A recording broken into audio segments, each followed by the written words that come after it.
So, here's Dragon Warrior. All-time classic. Yo.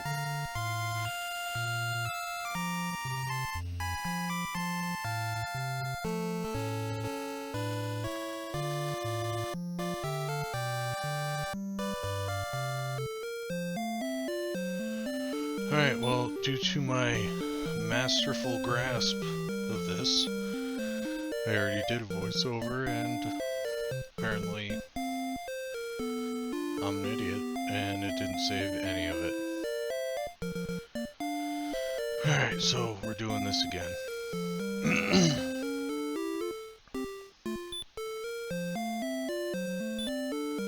What fun. Alright. Obviously, big fun. Yeah, this game's pretty sweet. It's, from an era where grinding was the name of the game. I think this came out in like 89, maybe in America. 86, maybe it was Japan. I don't know. But yeah, you gotta talk to the king to save, find out how much experience you need for the next level, all that. There's a stair command, you don't just walk downstairs. You gotta use the stair command to actually do it.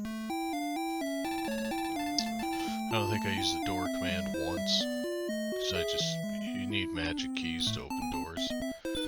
So I just always used them out of the item menu.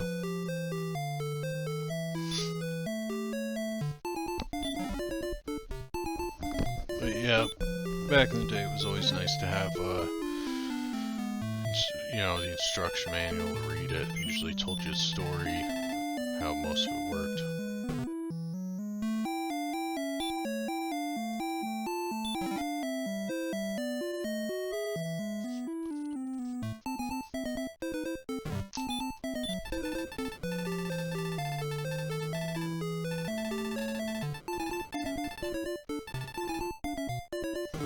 Sleep heals all.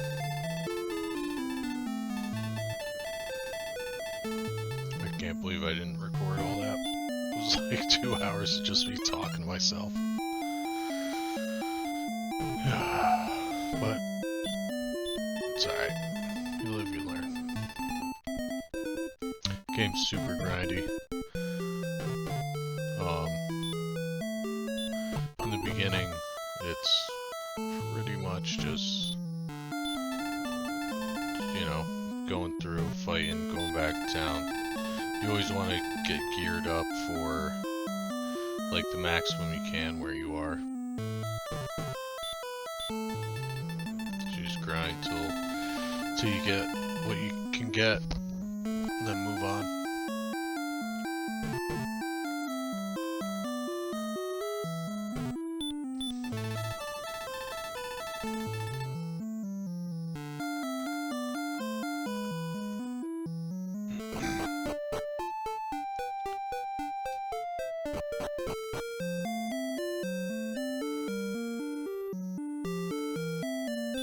Usually at first you want to pick up the club and then grind for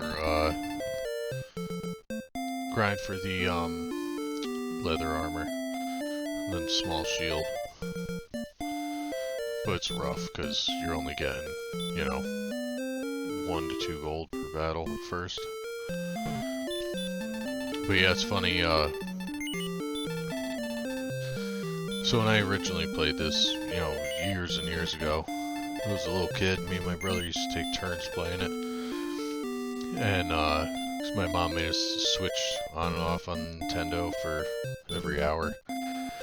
And we used to live near the train tracks, and anyone who used to play Nintendo knows if, like, you stomp hard and it's on the ground or something, it just, you know, freezes. I remember playing Final Fantasy 1 on it. I got it with my birthday money one year. It was like 60 bucks at it was the Ultimate Video Game Fan Club store or something. And you know, you'd win a battle. You'd be like, ba ba ba ba ba. Because the train went by. So you just have to set up like shock absorbers under it, under the Nintendo. So when the trains went by, it wouldn't just make the game freeze. And then I remember if I went over on my time, my brother wanted to play, just walk up to the Nintendo, and just punch it, just hammer punch it. Be like, oh, guess my time's up. Couldn't tell you how many times I wanted to murder him for that.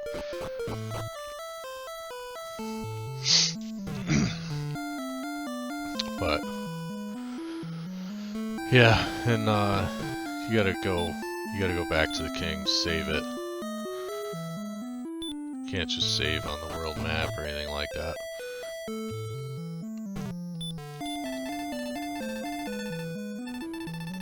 I think I edited most of the dumb stuff out after a few trips back in the beginning. A lot of the grinding I edited out. The game's heavy grind fest.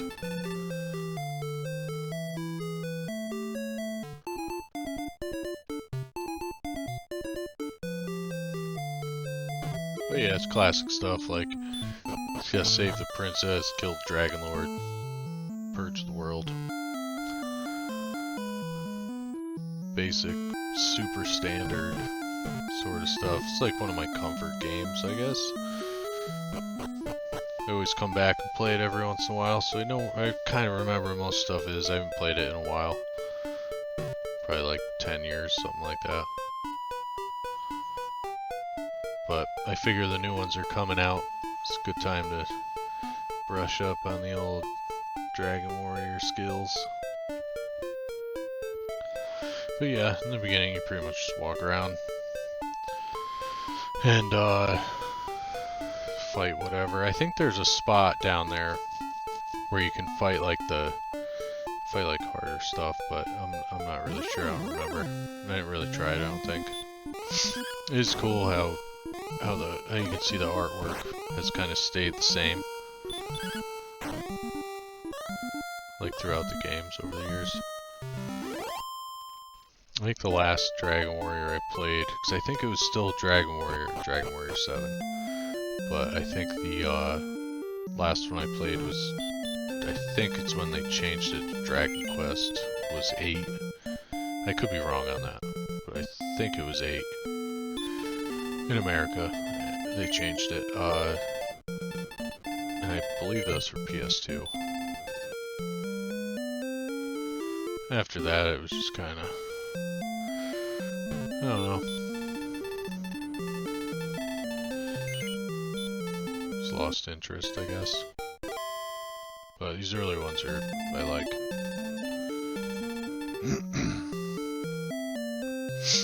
But yeah, you basically just grind. It's kind of cool because your sprite, like your character sprite, if you look, doesn't have a sword and shield in the beginning.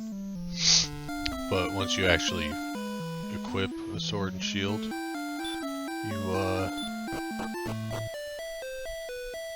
you have one.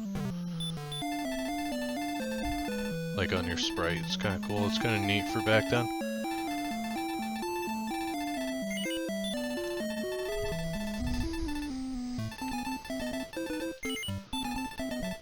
And you'll notice my masterful editing skills. It's the first video I've ever tried to edit or anything. That's why I lost my entire voiceover that I just did. And this is like 2 hours long. So, but it was fun. Realizing at the end, the one take I was planning is just doesn't exist. Just practice run.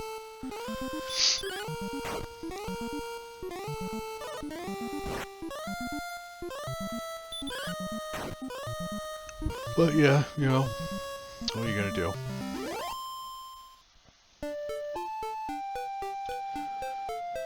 But yeah, and like different terrain, like those little grassy mountains, have the highest encounter rate on the world map. I think the desert and forest is like slightly, so it's like grassland, it's like kind of regular, you can go a while without getting a fight. Forest and desert bit more, and then the mountains are pretty frequent. Like those, I find those are really the best spots to kind of grind out levels because your battle rate is so much faster, your encounter rate. That little cave up there surrounded by desert is where you find Erdrick's tablet. Tells like your prophecy and whatever. I don't even know if you have to actually get that for the game, like to progress, but I'm sure you do. It's easy enough. And let's talk about Erdrick. Like, first of all, for all these years I thought it was Edric, which I think is a better name than Erdrick. It's like a weird amalgamation of Eric and Edward. Just sounds weird. Yo, what up, Erdrick? Alright, level 6 now, sweet. Yeah, just the beginning grind sucks. It takes a long time. But you want to get your copper sword, leather armor, small shield. I think you only get like 3 shields in the whole game.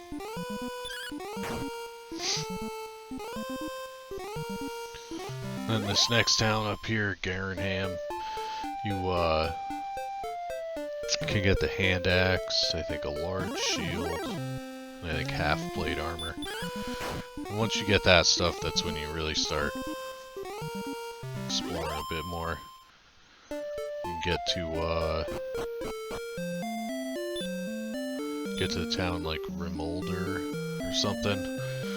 That's where you get magic keys to like open up the key in the door in the top right there. It's Garen's grave. That's where you get the silver harp. You gotta trade that for the staff of rain. And then once you get the magic keys, you can also get the stones of sunlight. You need those two. Plus you gotta find Erdrick's token in the swamp. And then you can trade that to the Dr. Rainbow drip to get the rainbow drop.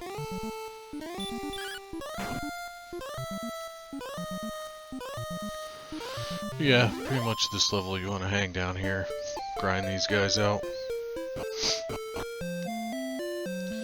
560, score that hand axe, 560 gold. It's a big upgrade. I'd recommend always upgrading your weapons first. Because really in this game the best thing to do is kill enemies faster. They get less attacks, do less damage. But yeah, every upgrade in the beginning is huge. You notice it big time.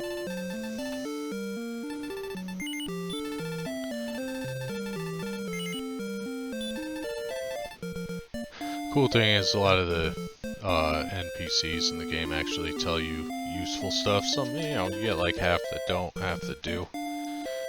It's not like all useless, where there's like 1 or 2 guys that tell you something good. They all kind of point you in the right direction where to go. Back in the day, I used to keep a notebook. When I play these, write down anything I thought was important. And then graph paper for like dungeons and stuff with colored pencils. I used to have binders full of game stuff.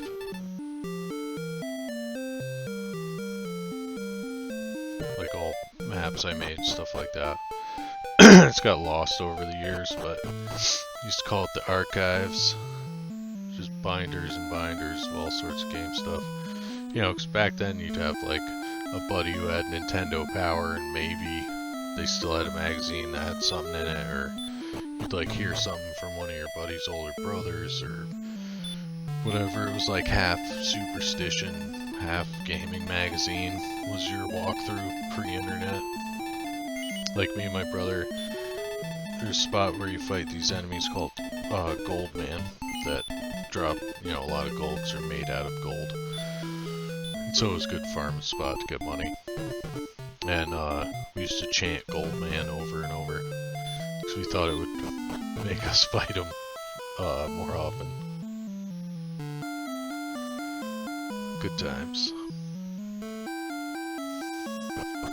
And yeah, the battle music is like stressful for some reason. So you're just always on the verge of like dying half the time. It's funny, there's a spot where I took a screenshot and sent it to my brother. And that was the one thing he said. He's like, damn, that battle music is intense, I remember.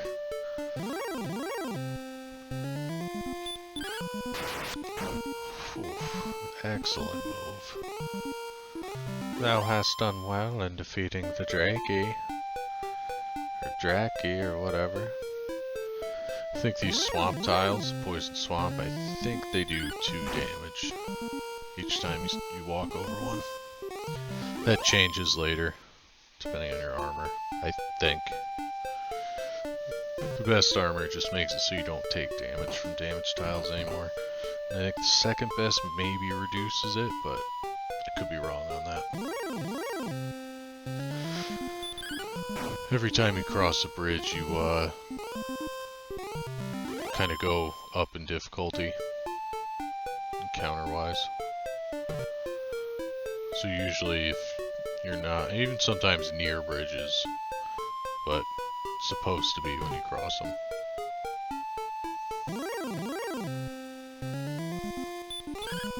I always liked how there's like a little background on the overworld map when you fought enemies. Nice little touch.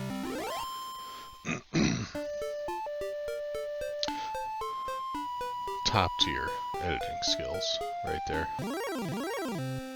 Master of his craft.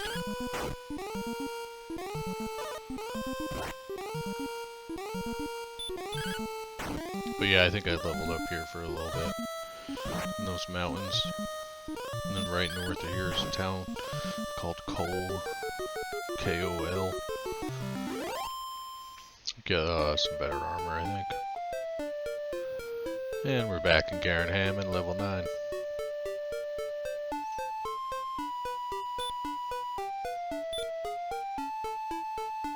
Yep, we're all decked out, everything we can get there. And now I think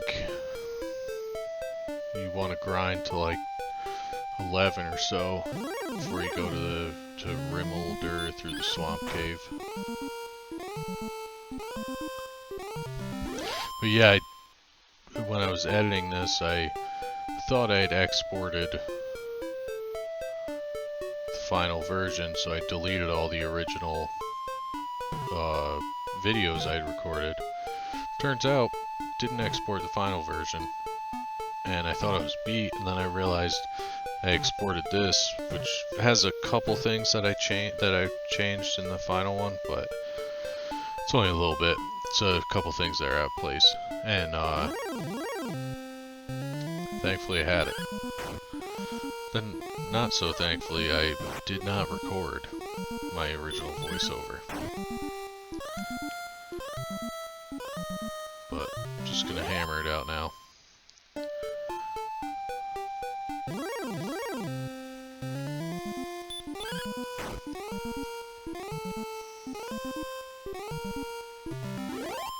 But yeah, if you do play, I don't know, I thought it'd be cool to play before the new ones came out.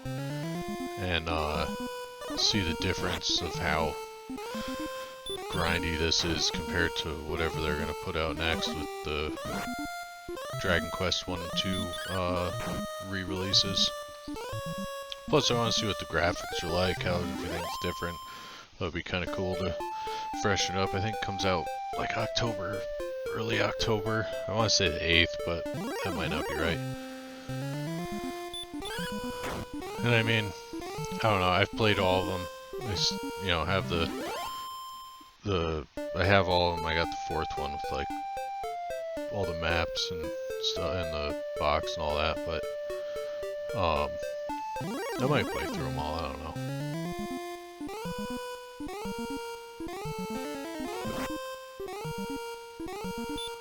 It's pretty cool. In the second one, I think it's like a much bigger world map, and you have 2 party members too, so you can fight more than one enemy at a time. And you actually can go back to like a shrunken down version of this like kingdom or whatever, this world, and it has all the original overworld music and stuff. It's pretty cool.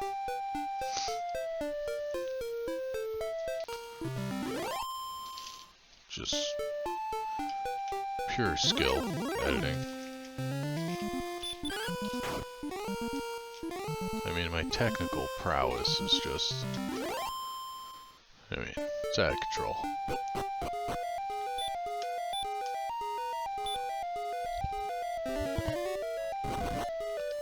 Oh, and I would recommend not even bothering with torches. Just level up till you get the radiant spell and then go in caves. It's where you get the Erdrick's tablet, I think.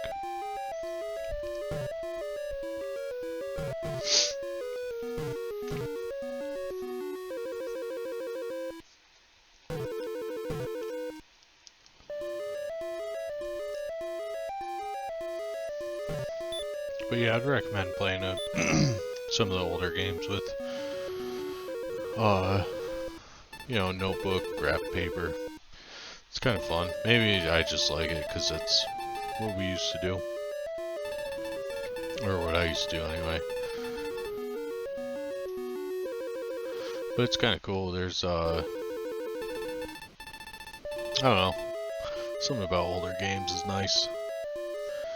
Like Shining Force, really good. It's kind of like Fire Emblem, but where it's like strategy RPG or whatever. You're just moving around a map with your characters. But I always liked how it cut to like the attack sequences. There's never been a game that did it the same that I know of, that had it like sort of the same view where it was totally different looking. I always liked that. And there's Shining in the Darkness. I had crazy maps for that.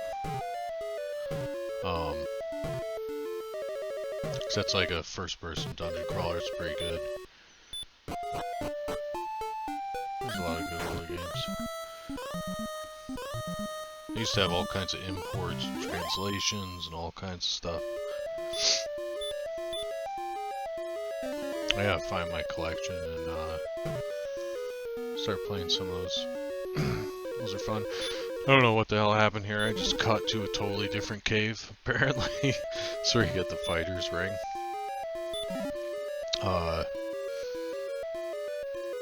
It's supposed to, I believe, give you like 10 attack or something.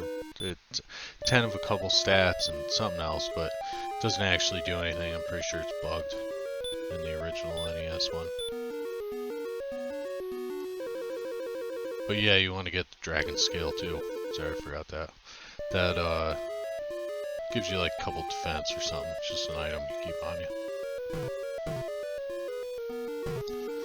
And I think all the fighters ring dogs in this is some dude in Rimmelder says like you're too young to be married or whatever.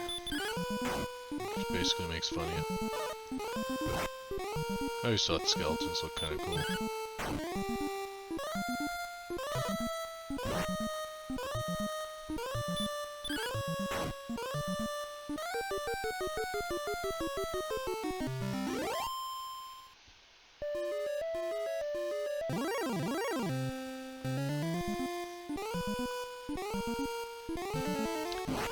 I think this might be the only place you fight the Drakemas.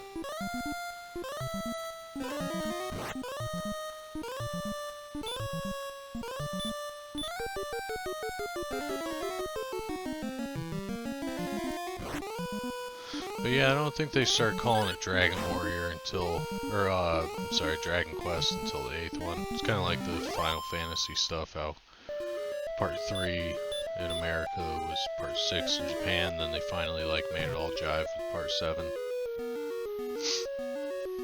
I remember I was so hyped for that game when that came out. I think it was September 7th, 1997 it came out. I was in 6th grade. I remember I was like, I don't know, it was like the first RPG that was kind of like mainstreamly popular. And I remember a couple kids saying something, and I was like, look at all these posers. acting like they know what RPGs are all about. But overall, it's good. More exposure is better.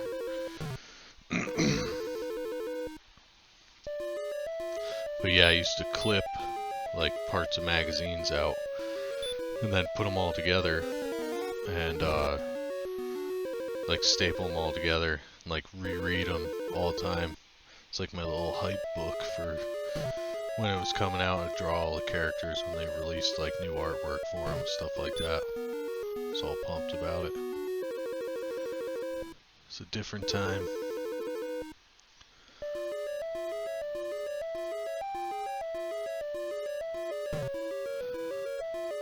But yeah, I think I was trying to walk around here, grind out some levels, but you're better off almost always doing that in the overworld in different areas. In the mountains, your encounter rate's just so much higher.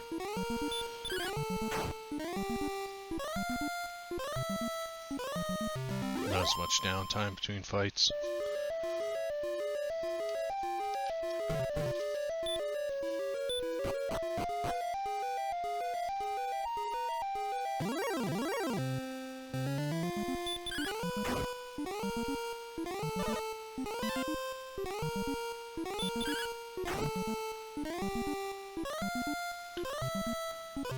I just thought it was kind of cool that you only fight those guys underground. Like the Druins and Drools or whatever the hell they're called.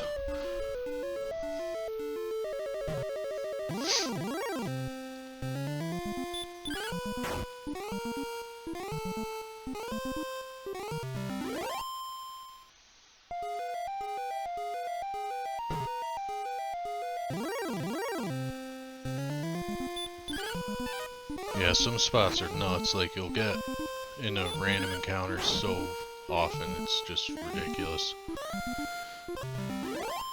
Like 4 steps in a row, 4 random encounters. And you always want to be full up on medicinal herbs. If you can, they're a little pricey in the beginning, but they heal more than your spell. Than your first heal spell. I always liked how it was called heal and heal more and hurt more. I think they changed it. I had the mobile version of Dragon Warrior 1. I think I was playing it while I was like doing laundry or something. And it's so much less grindy. But yeah, this is where the cave is for the fighters, right? Excuse me. Yeah. Since I just cut to it so skillfully. But yeah, this is south of Cairnham. Across the bridge. I think that's the only reason you gotta go in there is for that ring, so I mean, really you don't even have to because it's bugged out, so it doesn't actually do anything. It's supposed to, but it doesn't. Hopefully they fix that in the remake. Curious to see how less grindy it is. This game is just like it's a straight up industrial grade grind fest. Especially towards the end. You basically just get to a new town, grind for gold, buy the best stuff you can. Oh, just going back in, making sure everything's all good in here. Alright.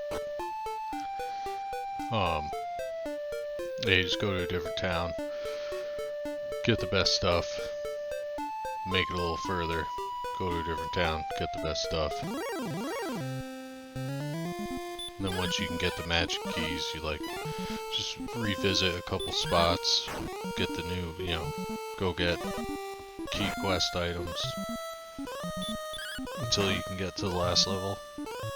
And then you just grind your face off. And then go fight the final boss. Pretty simple stuff, but still good.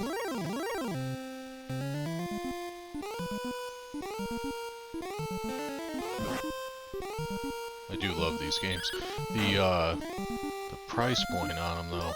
The remake for Dragon Warrior 3 or Dragon Quest 3, freaking $60. Like that's a little bit much. Doesn't even look like it's that crazy really. Kind of looks like an updated version of Dragon Warrior 7, which was pretty good. I put a lot of hours into that back in the day.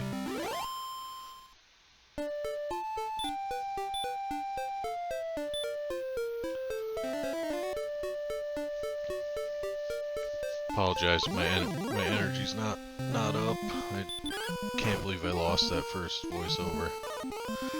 Brutal. It's pretty good too, I thought. But what are you gonna do? Nah, I mean, what are you gonna do?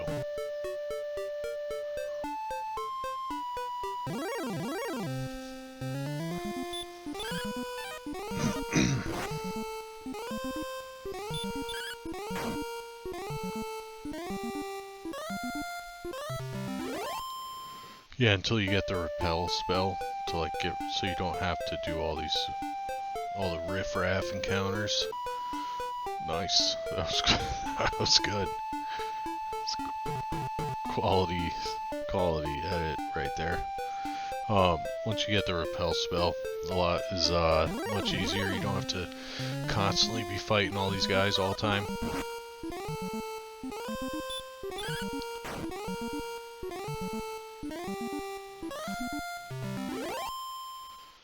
I guess you could, because there's an item fairy water you can get. Once you get the magic keys, you go in the first town. There's I think it's called Breckenary or something like that.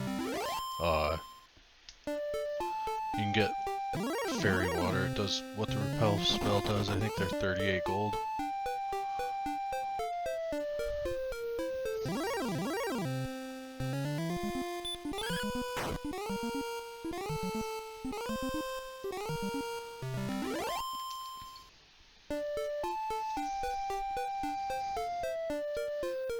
It's cool seeing like the, because I think the concept art's basically been the same throughout the series. I believe it's Akira, what's the guy's last name? Does Dragon Ball. Toyoyama or something like that. He did all the art for these.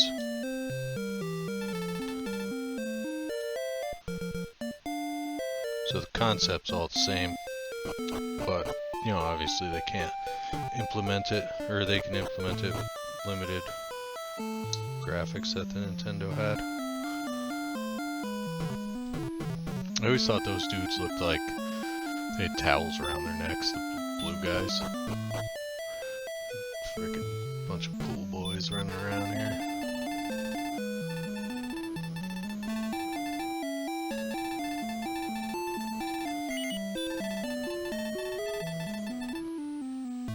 Yeah, the battle scenes are battle like sequences are pretty cool.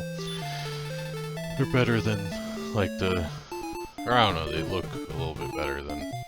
It can be argued, I think, that Ultima maybe had Ultima Exodus maybe had better battles because you like move your characters around the battlefield. But older games are just different. Like this, you gotta go back all the time and you know, level or save at the king and whatever. In the second one, I believe there's multiple kings and different spots you can save it, so it's not all back at like a central hub. But like in Ultima, you would have to find like these hidden shrines and spend gold to level up your stats. Stuff like that. I don't think you actually leveled, or maybe you did and it only affected your hit points. I don't remember exactly, it's been a long time. But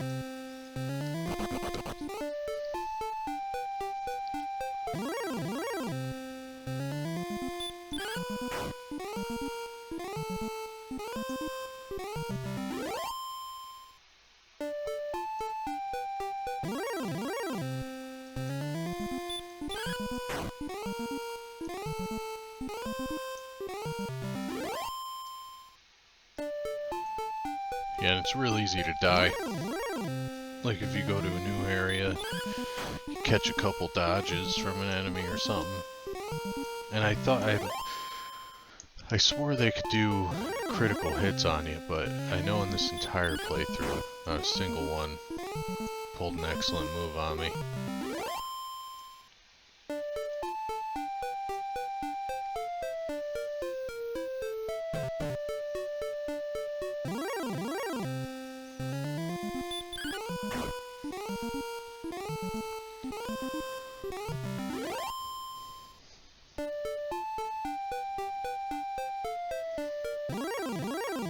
Yeah, I think here I was just going south to level. There's a couple things I got, like, I think it might just be the fairy's flute that I got that I didn't show when I got it, but I went back and showed where it was. Let's see where it is.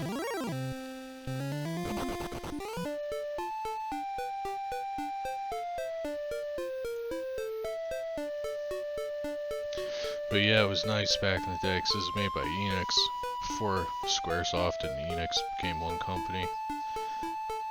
And it was kind of cool because they had good competition for each other. So they each put out, I don't know, I think it made them put out better games. But yeah, and then there was like Legend of Dragoon that came out by Sony, made that when Final Fantasy VII came out. It was kind of their answer to it. It was pretty good. There's a bunch of other good ones. But back in the day, like Nintendo era, it's kind of hard to find like good RPGs. There's obviously Final Fantasy 1's awesome. Cool thing about that is you can make your own party in the beginning, and almost every party, or probably every party, is really viable. I don't know if all black mages work, but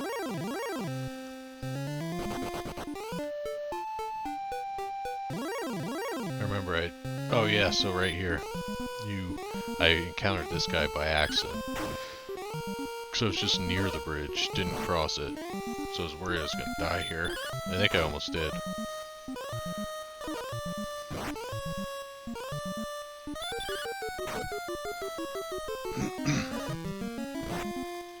Oof, get that red text, you're in trouble.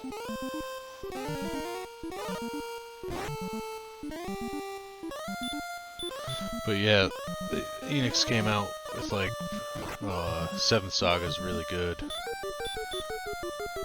Like, the battle sequence is cool, the way you fight. The camera kind of like circles around you. And it was kind of neat, there's like a ball in the top left corner where you can see like the enemies coming at you, like your random battles, so you can kind of dodge them a little bit. Eventually you just get overrun. Oof, 183 GPs, baby. There's a lot of gold right there.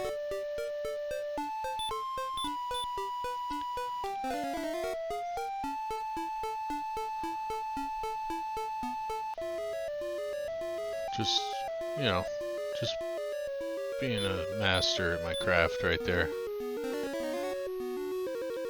Just with the editing skills.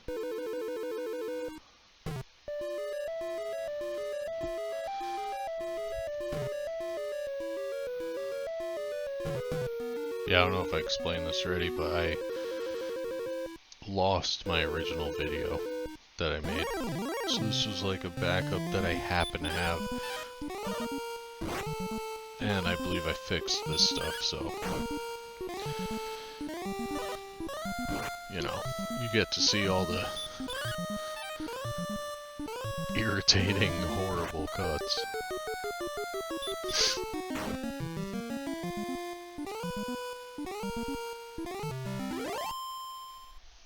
But, you know, we'll figure it out. We'll get there.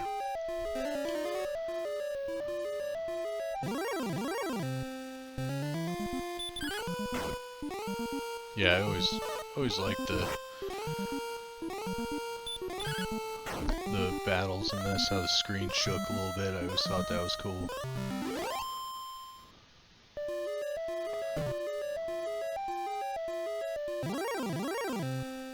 These guys can be a pain in the ass to sleep in this game, let me tell you. you don't know nothing about night-night until you played this. So they'll put you down for that big night-night. You almost put me down for the big night-night. Sleep's the most slept-on spell in the game. If they get you with a sleep at the right time, you're done. All done. Oh, you can't even. I don't even want to talk about it. Can't tell you how many times sleep just killed me over the years. Stop spell is awesome against certain enemies. Because, the warlock's spell hath been blocked. So then any spell they cast, healing or anything against you or whatever, blocks everything. It's like a mute, basically.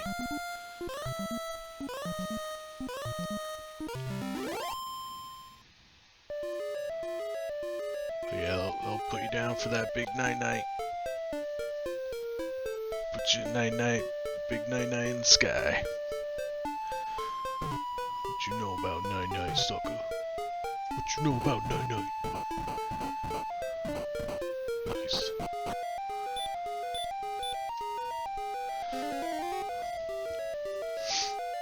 Yeah, so I think if you go down all the way, I don't think I had volume here.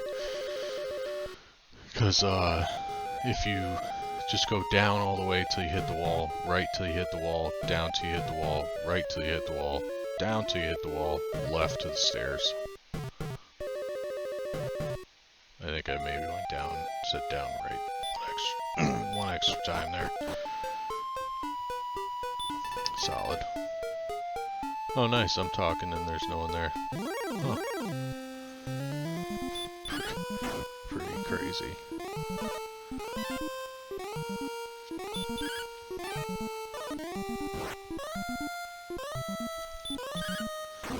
But yeah, I think I might do, oh, I gotta take a drink.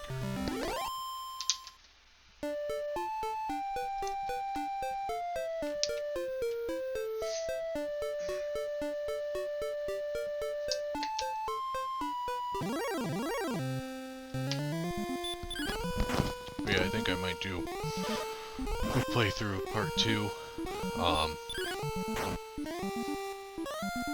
and do a voiceover when it's not after midnight and I already recorded one that didn't record.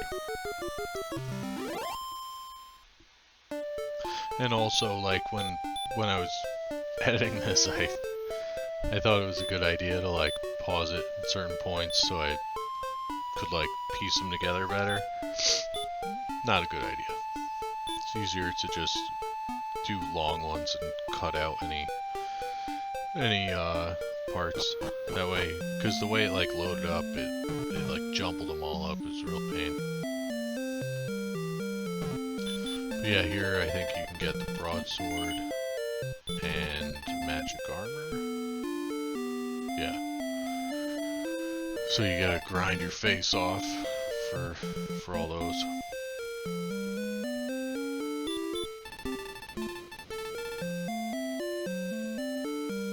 Alright, lady, relax. You'll run into guys all throughout the world that say that until you get Erdrick's token.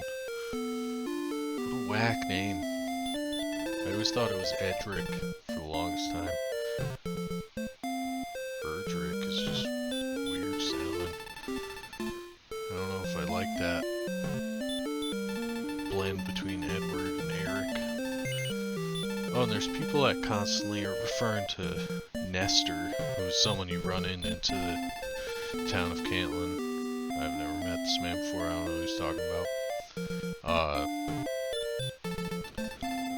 But I think Nestor was like, had something in Nintendo Power. It's like Nestor's Corner, something like that. I don't remember. But I think that's a reference to Nintendo Power. Even though there is a Nestor in the game, but I believe it is a reference to that. I'm not really sure. Oh, fake out. There this is a magic place. Have you found a magic place? This place. Now he's talking about Dr. Rainbow Drip. Where you get that rainbow drop. It's like all the way to the south here. Bro, it's the fighter's ring. What are you talking about? Telling me I don't look like a fighter, dog? What are you saying? Sure about that? No, it's just think you're funny. Alright. Alright. Whatever, dude. It's fine. That's where keys are right there. You gotta walk around the outside edge of town.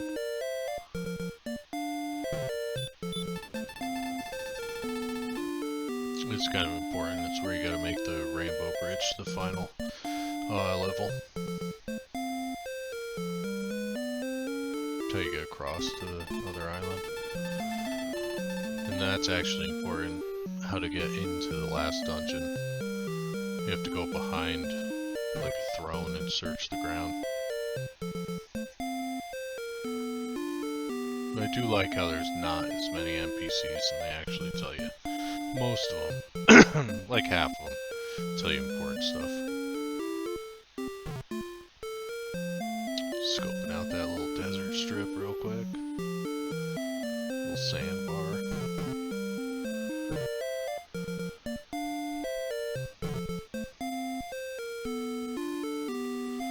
What's this lady doing over here by herself? Classic Orwick. Guy's late for everything. Yeah, that's what I'm talking about. You take one step out of town to go back in. It's a battle. You gotta be ready all the time. A true dragon warrior never lets his guard down.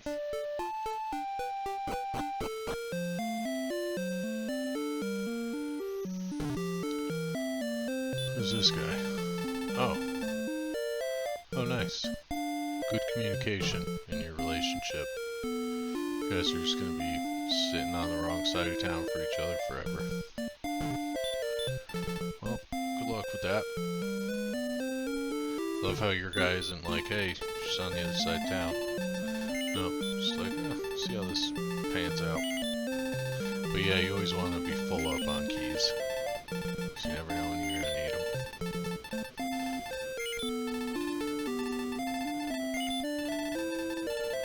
You end up using them quite a bit, and then every time you leave an area and go back, all the doors are back. So that was nice. So if you screw up,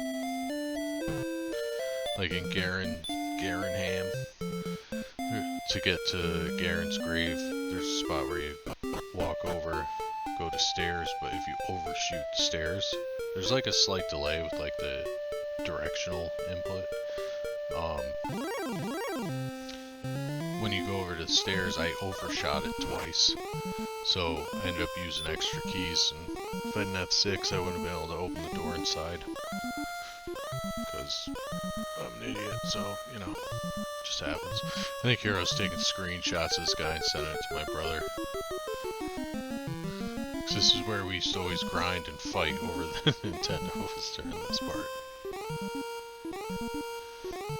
I remember for a fact he punched the Nintendo, like with this very scene on the screen.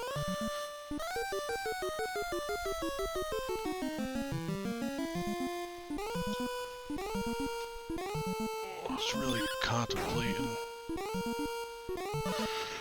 what I'm doing there. Oh, excuse me.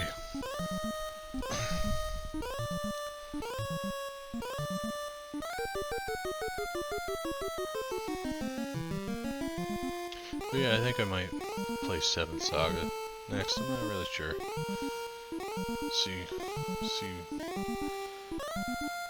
the spirit grabs me or not. I don't know. There's a lot of good older games, like Breath of Fire's really good. Breath of Fire 2, I don't think I ever actually played Breath of Fire 2.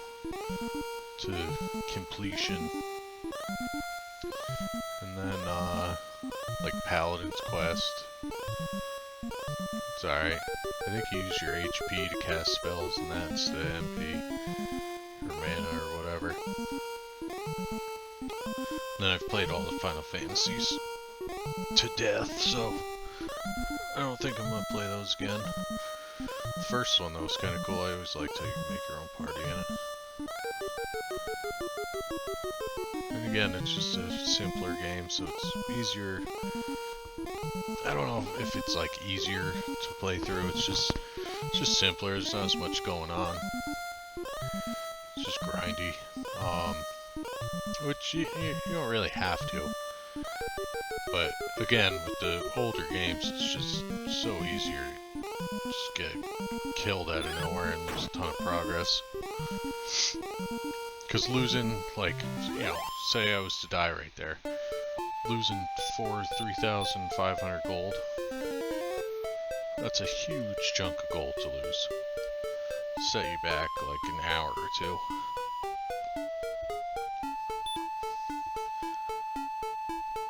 What else is good? I don't think I haven't played Ogre Battle in a long time. Final Fantasy Tactics is good, but I don't know if I'm ready to put that kind of time into something.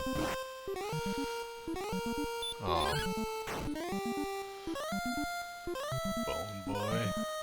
Peace out, Bone Face. What else is good? There's Super Nintendo has just so many good RPGs on it.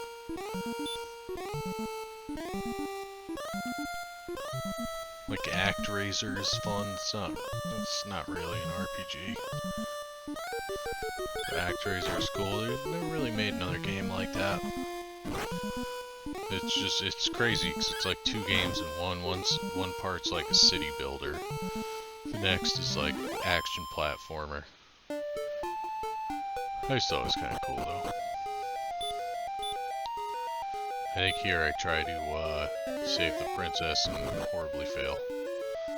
But a lot of times it's better to power through fights than play more defensively. And I think that was my downfall here.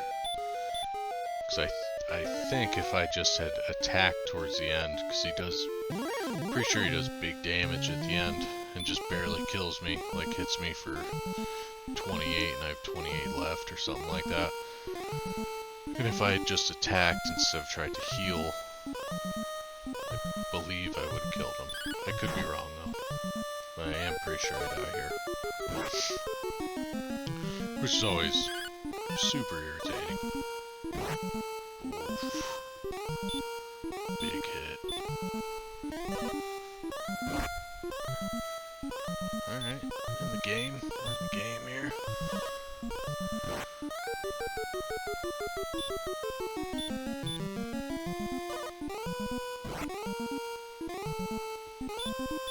Oh. This risky move.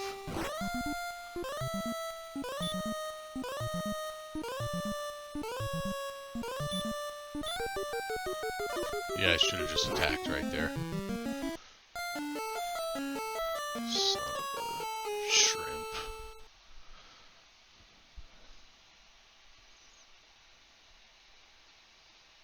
That's annoying. And we're back in Garanham. I think I gave up on the princess here. And decided to go back when I would absolutely decimate that dragon and make a belt out of him. To wear, so his dragon family could see what has become of him.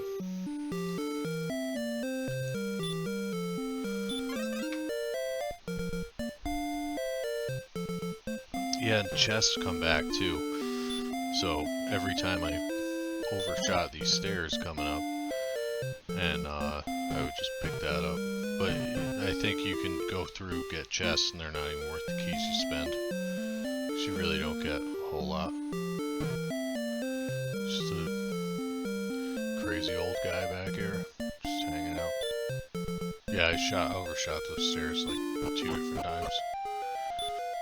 This is where you get the silver harp. You gotta trade this for staff of rain.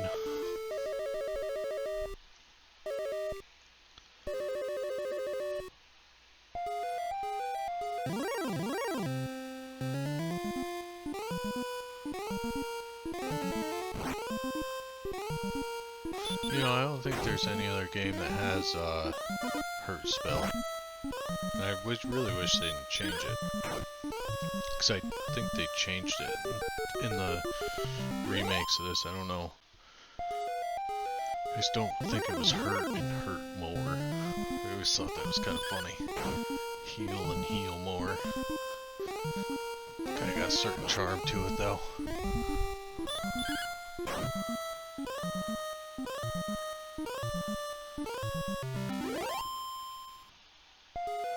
Yeah, I'm trying to think if there's other... I mean, obviously, for older games, you got, like, Chrono Trigger and stuff like that. I've probably beaten that game, like, 30 times. There was a Chrono Trigger Resurrection project a while back that I think got cease and desisted. It looked awesome. It was like a 3D remake, and the guys really were going hard on it. But I think they had to stop, or like it went underground or something. I haven't seen anything about it in a long time. But what they should have done was just hire those dudes and put it out. That would sell like bananas.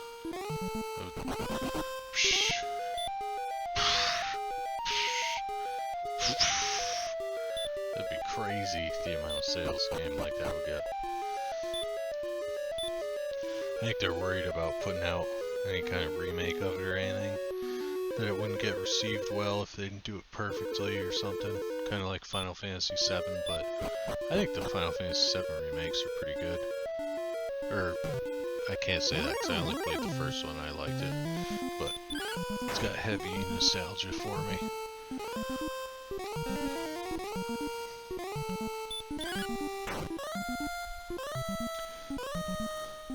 I always thought the Wolf Lords looked pretty cool.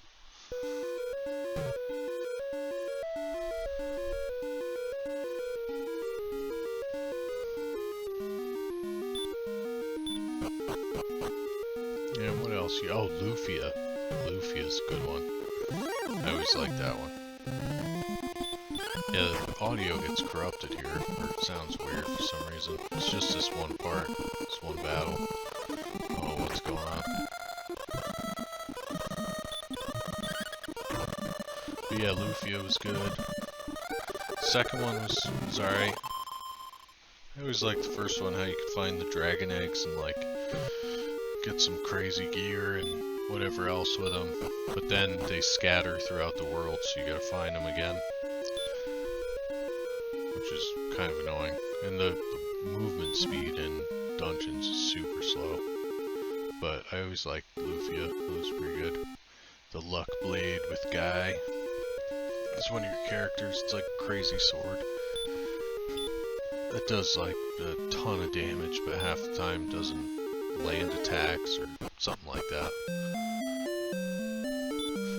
I always like Lufia. What else? Fire Emblem games are alright. I think Shining Force is better, but there's only 2 of them.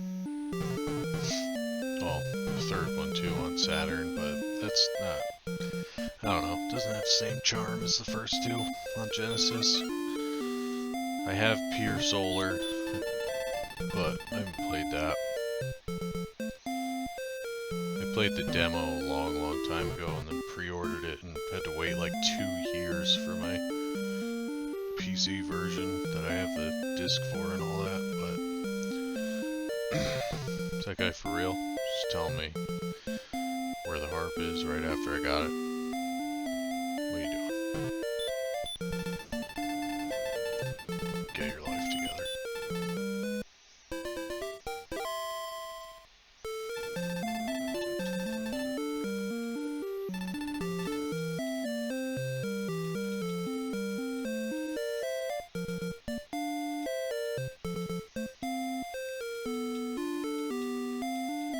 Yeah, you get fairy waters in there, in that building with the key.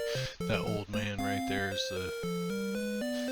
There's some cursed items in the game. I always thought if you equipped them... That old guy can uncurse you, but...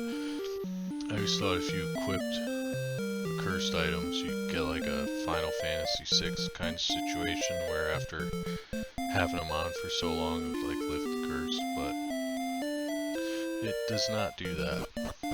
They're pretty much useless. You can sell them for like 100-something gold. You can get a cursed belt, a cursed ring. Nice, solid. Quick preview of the town, the overrun, decimated town of Hawksness. Where you get Erdrick's armor. Behind one of the shops. Buried under a tree.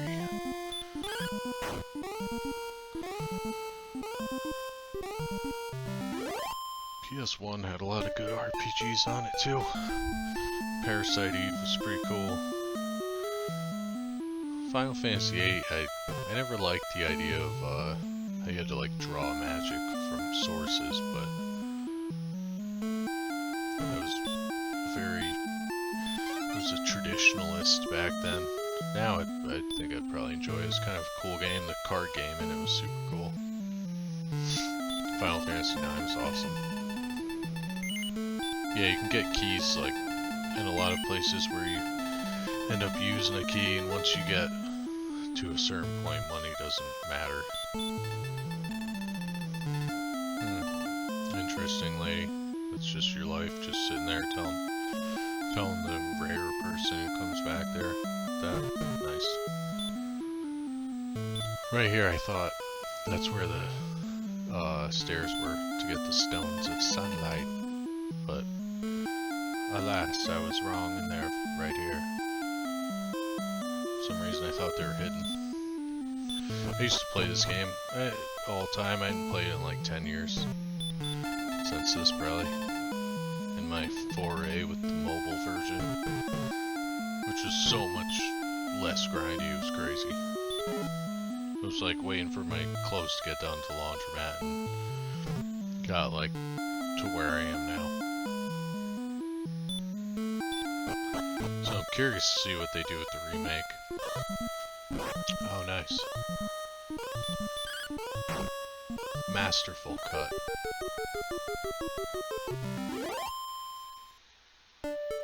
Top tier editing skills. Right there, those stairs are where you get the rainbow drop, but you have to have Edric's token first, which you find in a swamp somewhere, to prove you're like of his lineage, or else the old man won't give it to you. You have to have the Staff of Sunlight, or Staff of Rain, Stone Sunlight, Erdrick's token, and then he'll give it to you. That's how you make the bridge to the Sharlock Castle, or whatever it is, where the Dragon Lord doth be.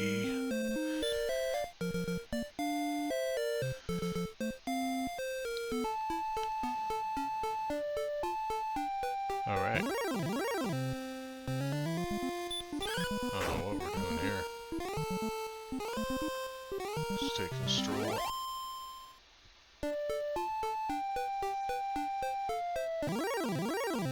That's the town of Cole up there. I think you get full plate armor there. Also where you pick up the fairy's flute. Right below the fountain that cures rheumatism. So right there, you cure your tism, pick up the fairy flute. 4 steps down from it. It's right there. Give you a little taste of what that bad boy sounds like. Right here.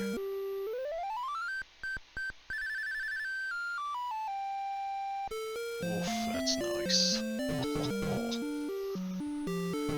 Soothing. The most soothing sound I've ever heard. This guy says to go back to him. I don't think I ever did, so I don't know what that's all about. I like that they have that door there to just waste your keys. You don't even have to, you just walk around it.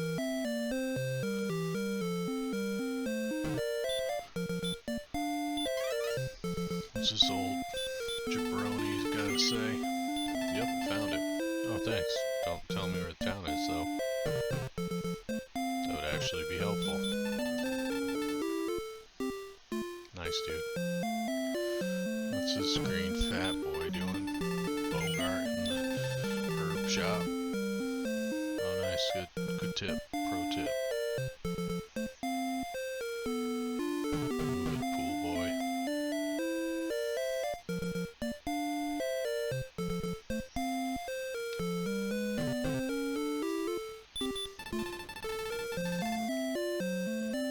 Yeah, Nestor, I think, is in Canton.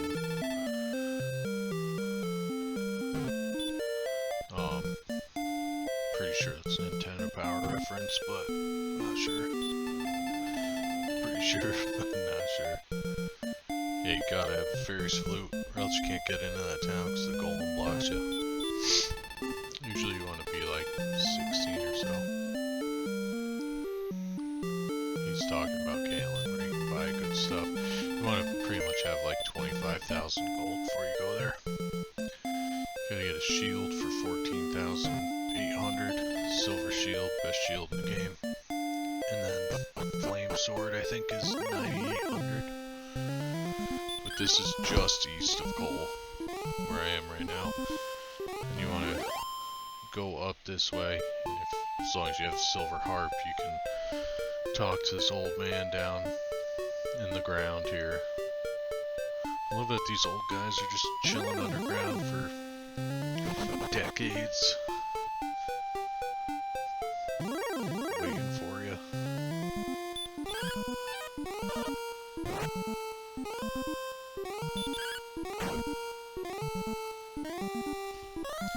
But yeah, it won't give you the staff of rain until you have the silver harp.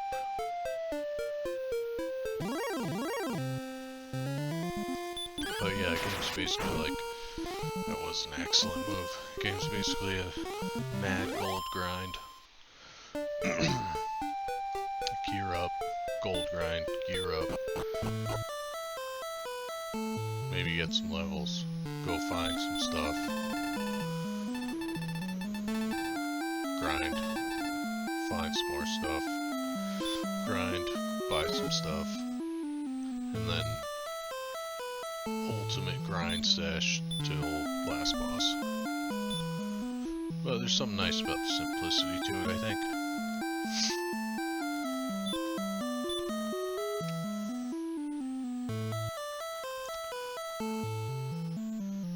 Gripped up on that staff.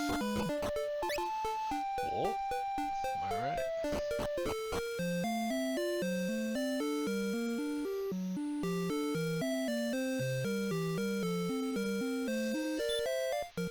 Obviously, Earthbound's another good one. I mean, it's good. It's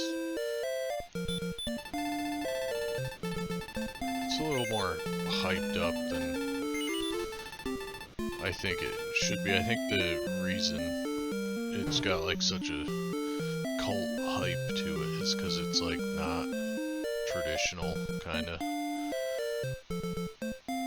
It's not like warriors on a quest, it's like a kid and his friends. It's definitely good though.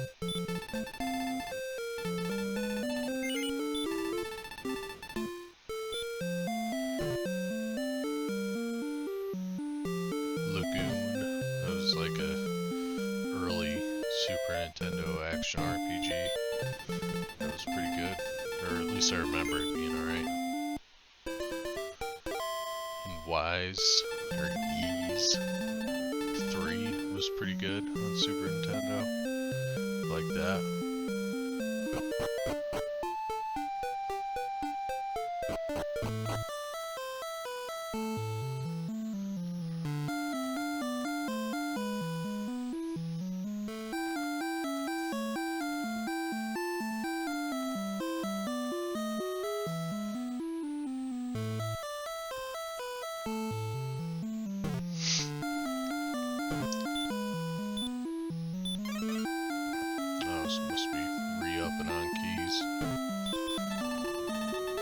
So I think now we're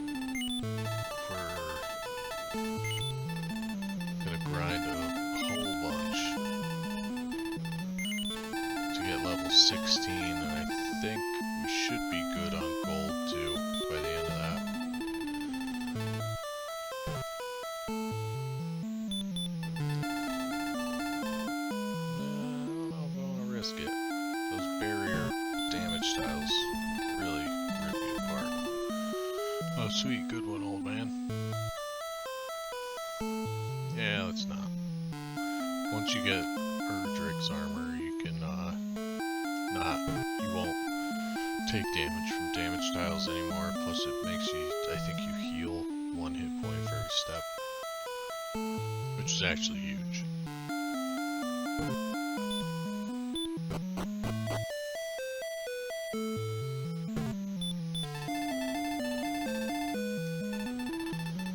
It's a king face.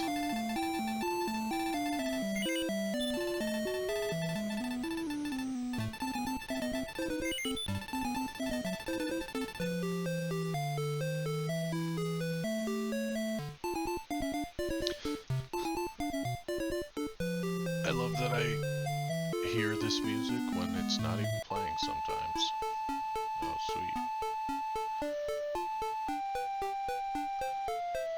Oh, yeah. So, level 14, I decided I need to get this armor. Because I know where it is. You get tips later, but I've played this game a lot, so I throughout the year, so I know where most of the stuff is. And I figured I could probably do this if I ran from battles enough and whatever. But I think I died a bunch trying to get it. Like 2 or 3 times.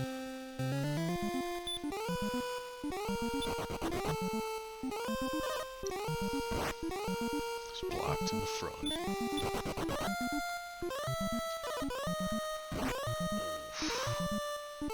Big hit. Barely alive.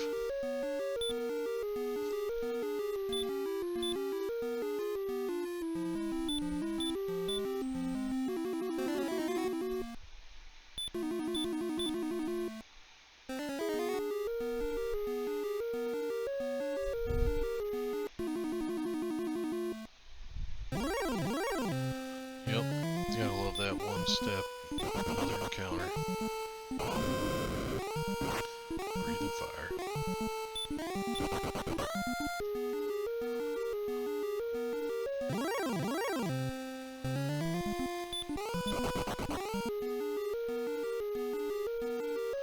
So I believe you fight an Axe Knight over here.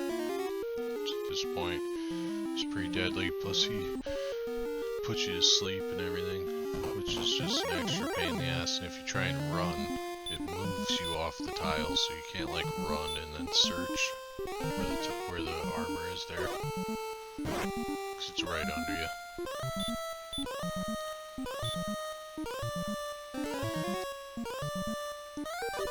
But yeah, you're gonna want to stop spell him. Put you to sleep, chops your head off.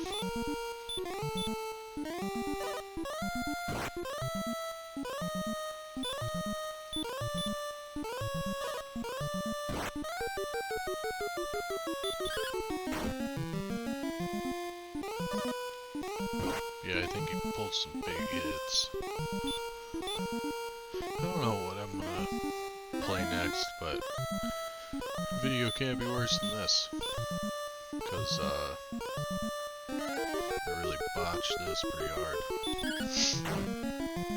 I think I might edit it down a bit more too, because I'll figure it out. It's just, it's kind of a lot.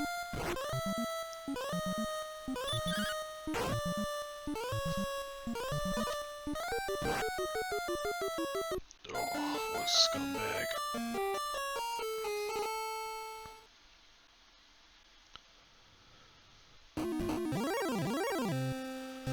Alright, let's try this again.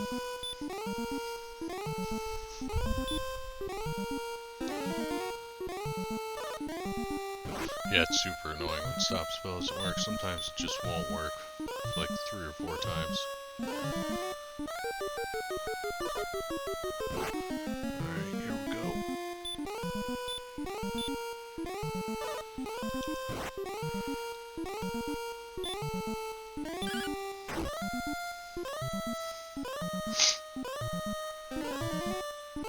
But that spell hath been blocked.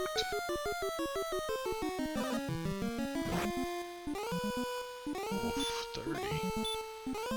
Big hits. Looking rough, boys.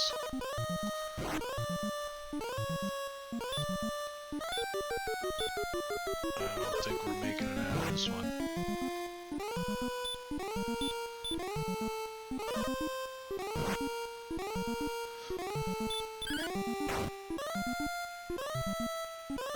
And we're done.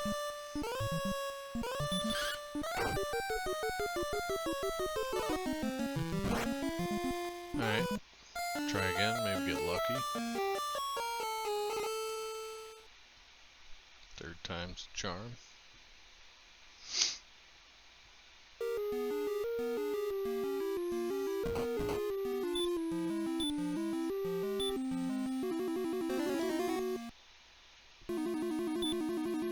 Simon's Quest 2 actually, or Castlevania 2 Simon's Quest is actually not bad. It's a little hard figuring out like what you're doing and where to go, but I have a shirt that says what a horrible, what is it, what a horrible night for a curse. I love Castlevania, it's like my favorite franchise.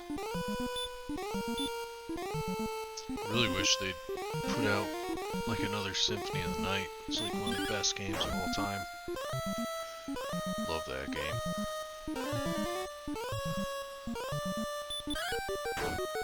And I wish if they do like re-release it and update it or something, to put out the version, like to kind of blend them all together. Put out the version that was on the Saturn that had the extra areas and stuff like that. And you could play as Maria, I think, too, in that. In that one. That game's awesome. Anyone who likes Metroidvanias, that is the definitive game right there. So good. Alright, looking like we might get lucky this time. Sick.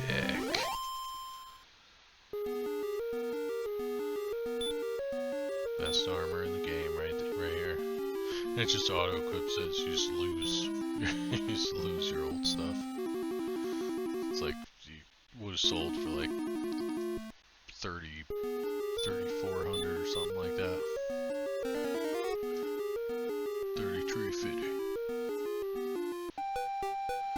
Alright, and there's the end of that grind fest, and now we're outside Caitlin. Towards the end game here. You want to make sure you have 25,000 gold before you go in here.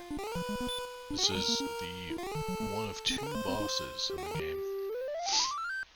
Unique enemies. But yeah, you rock that flute, fall asleep. And I don't know if he stays asleep for like a guaranteed 1 turn, or if you can wake up immediately after. That dude hits hard. Oof.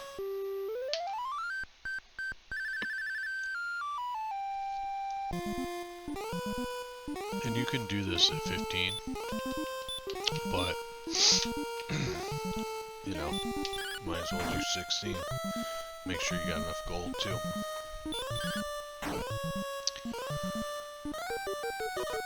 So I mean, it's a long walk there, so it sucks having to go back.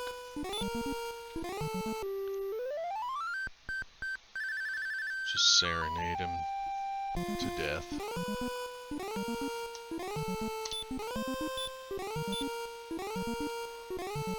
But yeah, killing that Axe Knight for the armor, and then this guy to get access to the best shield and sword in the game are probably the two biggest things. So silver shield, I think, is the best shield in the game. That door in the bottom right there, you go through that, because there's a bunch of different vendors. You go through that door in the bottom right, and there's a soldier boy in there that sells the best stuff.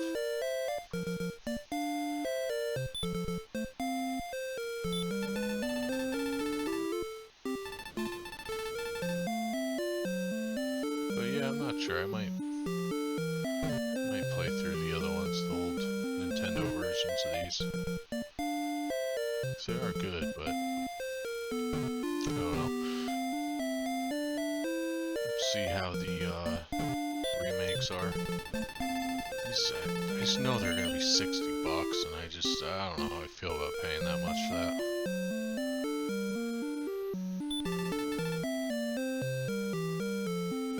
It's kind of a lot for a remake, and it's not. Hey, there's Nestor. Yeah, shut up, fat boy. Yeah, so there's all kinds of tips in here where you pick up Edric's armor.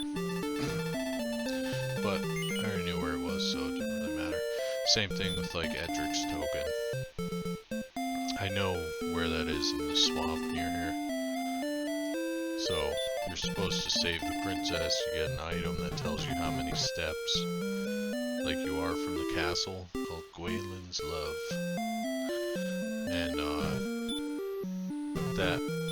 that makes it so you can tell where you're at, and they tell you how many steps it is from the castle, and then you search there and you find it. But I know exactly where it is, so I don't need to do all that nonsense. Healing up.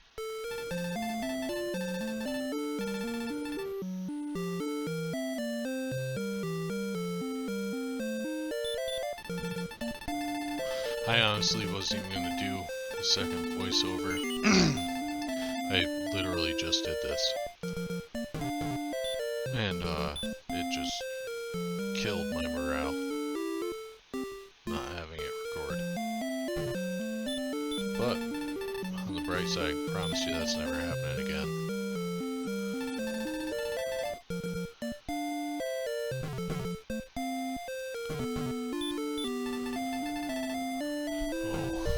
Shoot, I didn't know you were making dinner. Just ate, lady. What the hell was that? Sorry about that, it was a little loud. Whatever that was. I know nothing. Nice.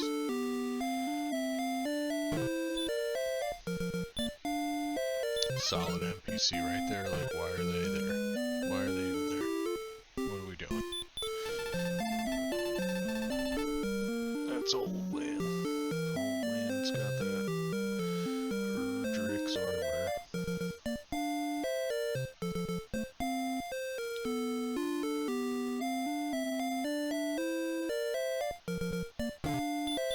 What's this old guy doing up in his secret garden in here?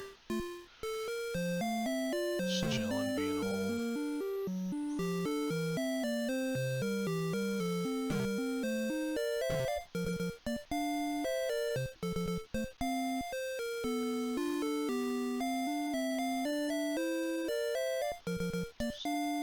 Figured I'd search this room. Alright.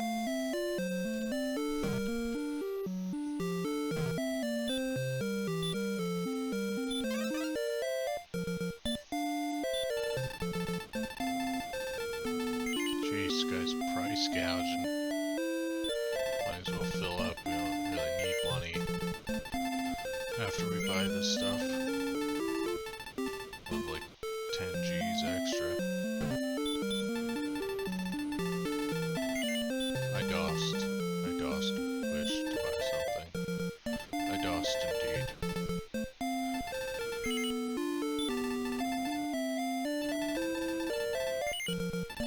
think I have the flame sword for like 20 minutes before I get Edric's sword. Wanted to pause here, show what type of bonuses I got.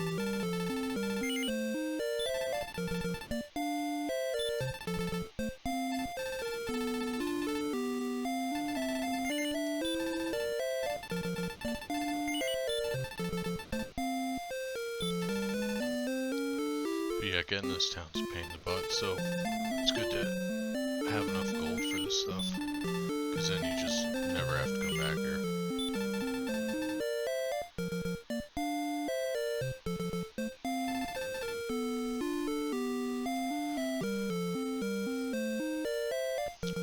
Yeah, there's a certain charm to these older games. I always liked them. With my oldest son Jake, when he was little,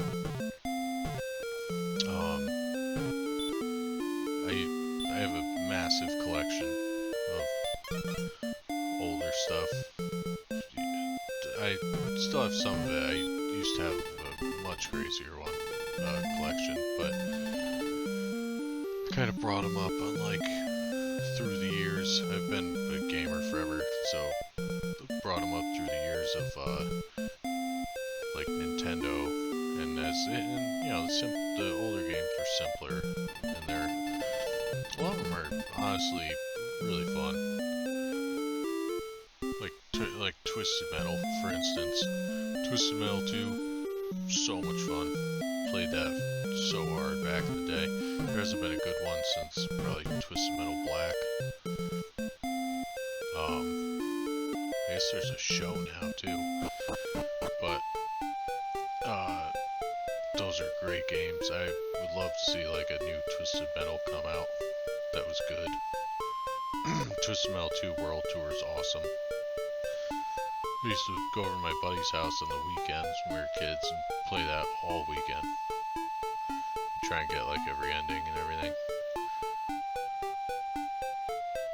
Those are great games. But yeah, so I ended up, when he was little, we played like Nintendo and Super Nintendo and all the older stuff. And as he got older, started playing like current stuff and everything. We used to have a lot of fun. Still comes over, and him and my stepson Dylan, and maybe we all play games on the computer and whatever. It's a good time. It's just something we've always done.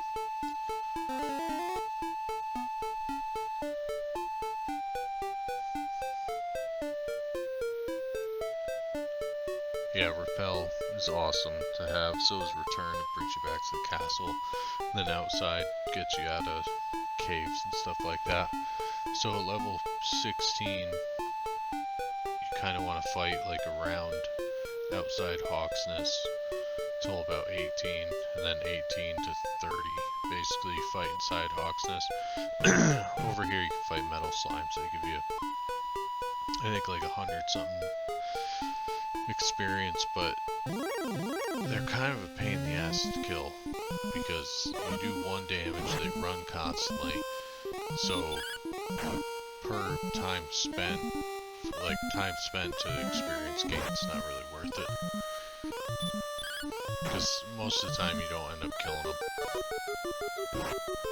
So they run away and it just wastes your time. You're better off just fighting guaranteed battles that are faster. But figured I'd show you one of them.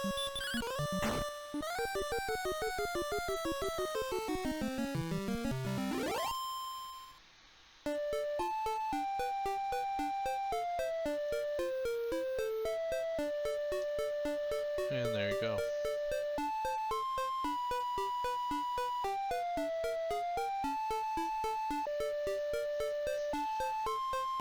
Solid transition right there.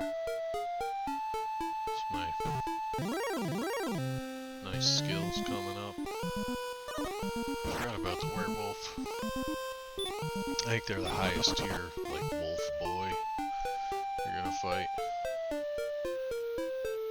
Or wolf person.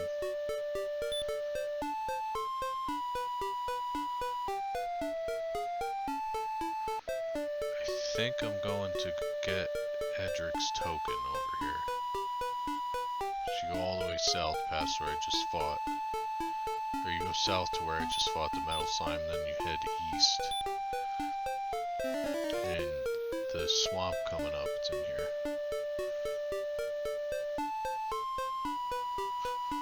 Repel is definitely the most useful spell in the game.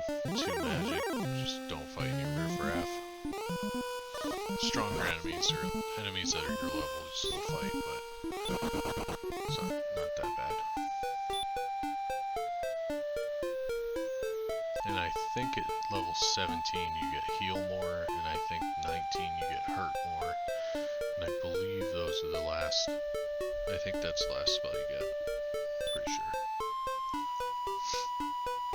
But yeah, basically dead center, that second swamp part to my right. Yeah, right there. Get Edric's token. Then you can go get dripped up. Get the drip drop, rainbow drop from Captain Drip over in the hole in the ground in Southern Island under Rimmelder.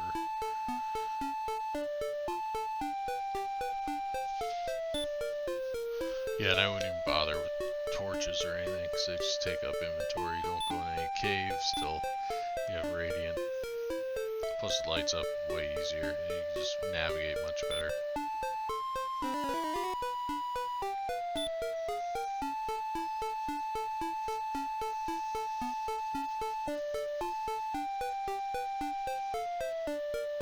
But yeah, I think I'm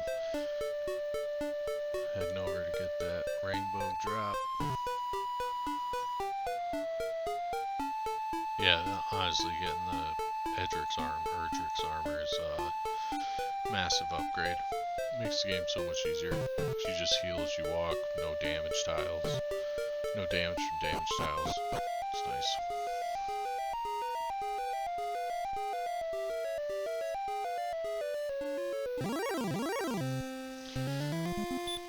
I think you only fight these guys in like Druids and Drools or whatever they're called. You only fight them in caves. There's like Drool Lords and Druid Lords.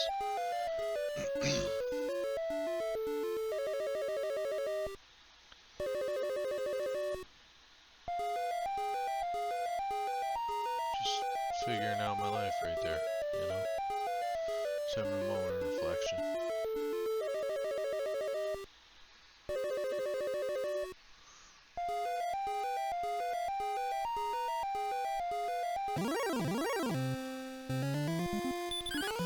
Back in the day, me and my friends, for whatever reason, thought that was pronounced Magican, not Magician. And, yeah, well, fun fact, it is Magician.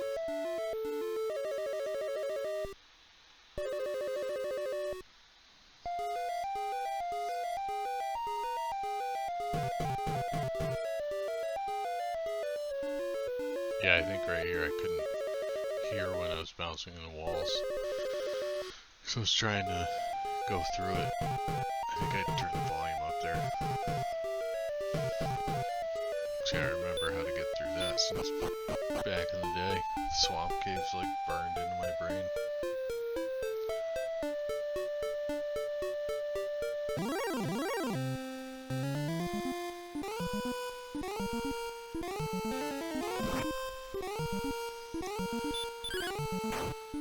Big Pun's always ready.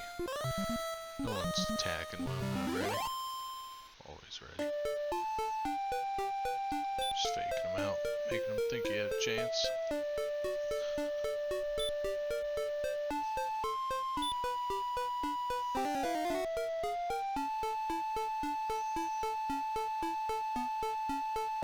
Make the little guy feel like he's still relevant, you know?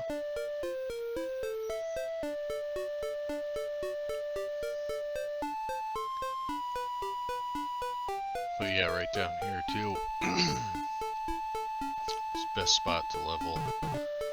Probably from like once you get the magic armor and broadsword till 16. Right out there.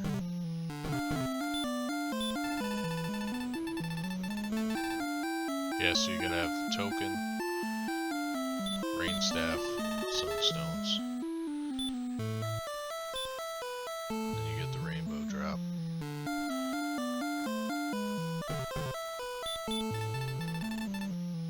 Alright, settle down.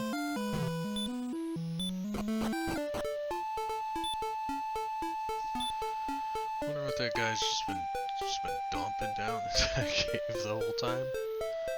Like, just what's he eating? Like, what are you doing? Just bring the drop with you somewhere. Go live your life.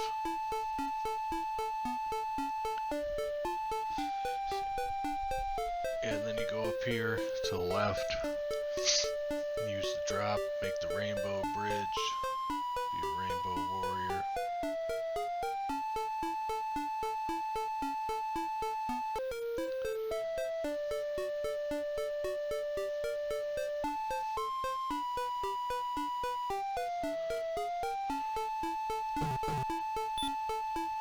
And I think I used this and just went straight in to get Edric's sword. So there's like two different paths you can go. One leads to the final boss, and then the other leads to the sword. So typically a good thing to do is go get the sword, bounce out, level your face off, go back, and just destroy the Dragon Lord.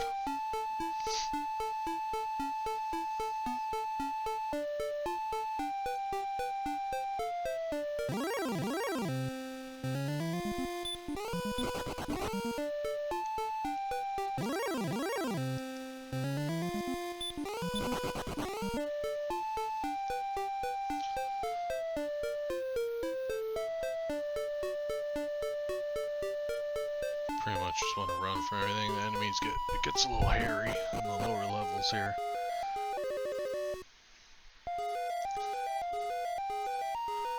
But yeah, I don't even know those stairs. I don't think I've ever gone down them. Through the door there. There's fake outs. You gotta go behind that throne in the center. Go behind that, search right there, and that's the actual, excuse me, the actual entrance there.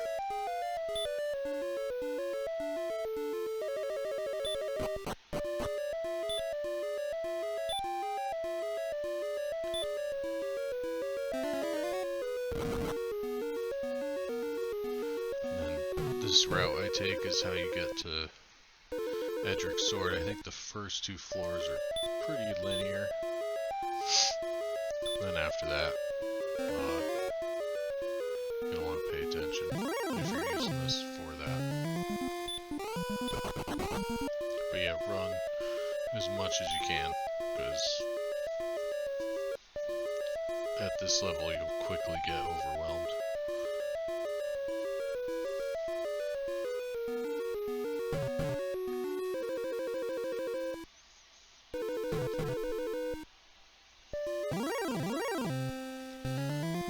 These guys are good XP. They're pretty easy to kill. They do hurt more, I think, the wizards.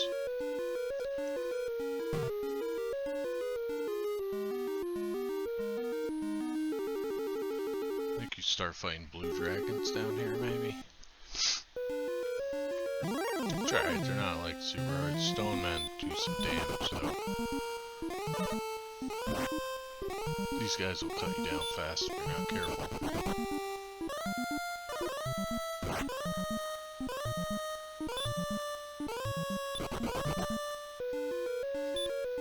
Probably a good idea to come in here when you're 17 so you have heal more just in case. But if you're full up on herbs and everything, you're probably good.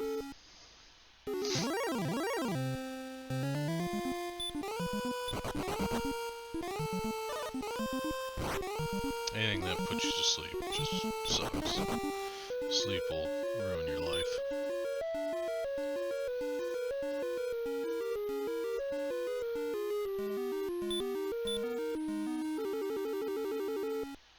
I was gonna use Radiant again, but I could still kind of see. I kind of have an idea where I'm going.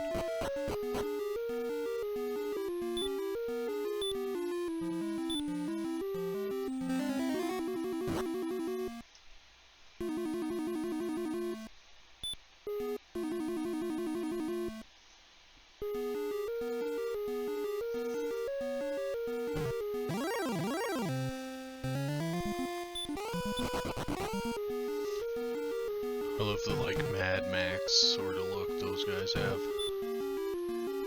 The armor mohawk.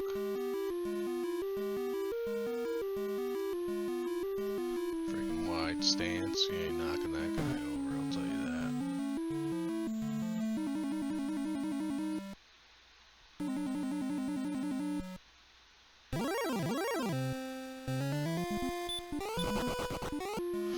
I love when the stone guys dodge your attacks. It's like how your feet are like 1,000-pound slabs of rock. How are you dodging anything? More nimble than they look.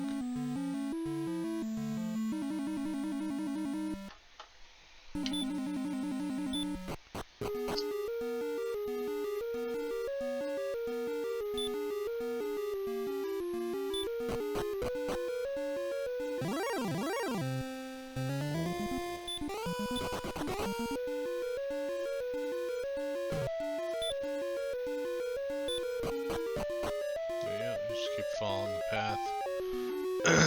This path, and you'll make it there eventually.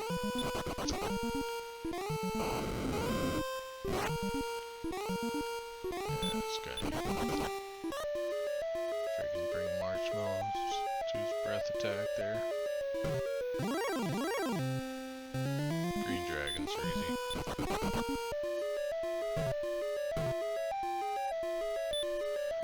They're not too bad. It's more about conserving resources at this point, and there's the best sword in the game right there. Now it's time for... Now you got all the best gear. Time for super grind fest.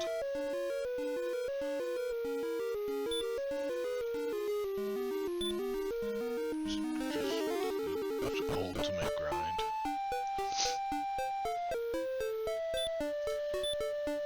Like I said, 16 to 18, roughly you want to do outside, right outside of Hawksness. And then 18 to 30, you just want to do all inside Hawksness. It's the best, fastest place to get XP. The easiest enemies to kill.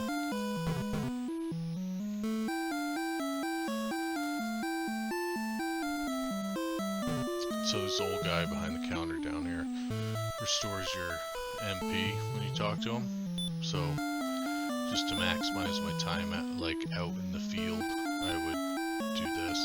Just cast repel, refill, and then head over. That way you get a little bit longer with repel.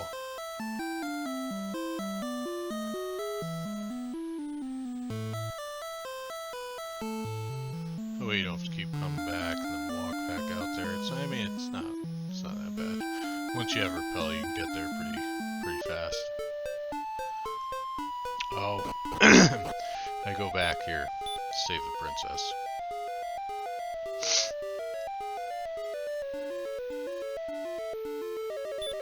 It's actually kind of cool because once you save her, you get like a special sprite that is your guy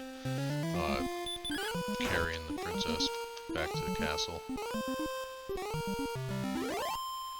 Still gotta walk and somehow fight holding the princess, but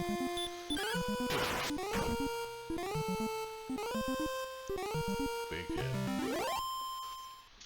Big hit on the little guy.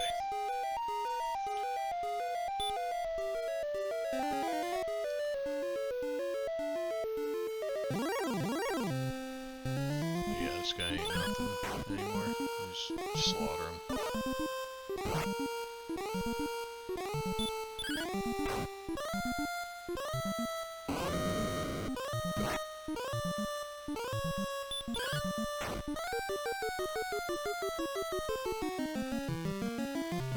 Easy peasy, lemon squeezy, papa cheesy, I got a sneezy. The princess is looking like she hasn't been outside in 20 years. Looking a little gray. Or she's a robot decoy.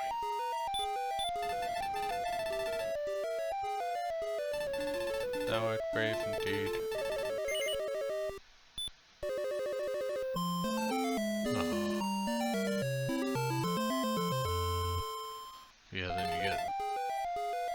this sprite here.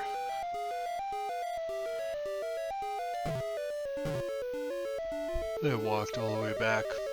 I don't know if you can cast a turn. I'm sure you can, but I just didn't trust it. Ooh, showing off for the princess. Excellent. But yeah, you swap back. Hold on, I gotta run to the bathroom.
Princess back. Look at that. How quick. Definitely. Just that quick, I love ya.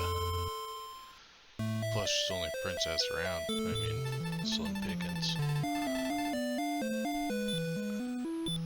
This is where you get that Gwaelin's Love item that tells you where you are. In relation to the castle. That's how you're supposed to find Erdrick's, token in the swamp, but thankfully I knew where it was, so I didn't have to do all that. Or else it kind of takes a while.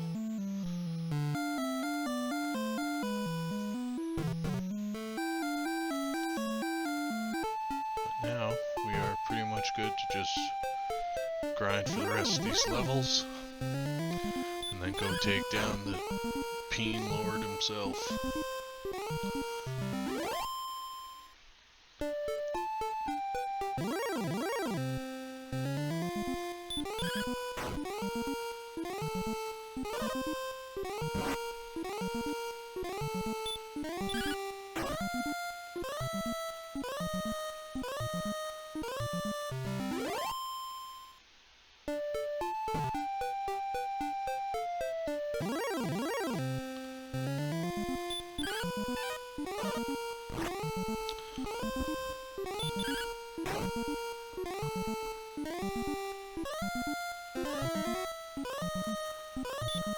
Yeah, I always like the look of these guys. I'm pretty sure all the enemies basically look the same in the newer stuff. They're slightly different, obviously, but they did a pretty good job converting the concept art to 8-bit graphics. But yeah, you fight out here till like 18.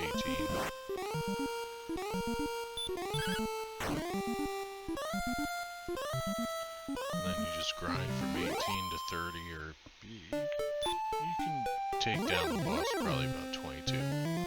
Level 22 if you don't want to go the whole way.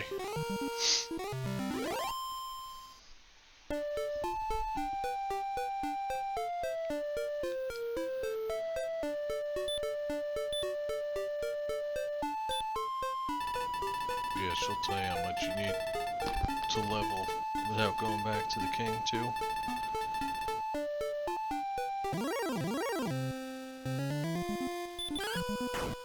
I think I was just mixing it up a little here. So I have board walking around there.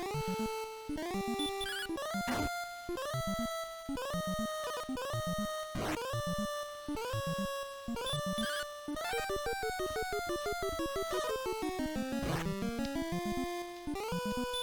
think the metal slimes are in part 2 as well. I think they're in all of them. Well, it's crazy because a lot of the stuff is actually in all of the Dragon Warrior games, Dragon Quest games. Everything from the first one, I believe, continues forward as the series goes.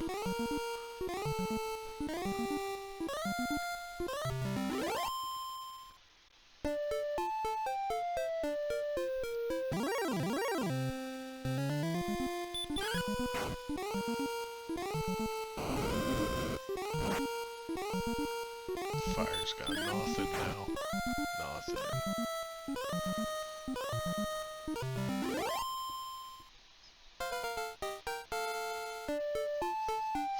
I don't know if the levels stay the same. Like if each playthrough, the level ups are the same, point-wise. Not sure. Yeah, here's just the crazy grind fest to level 30.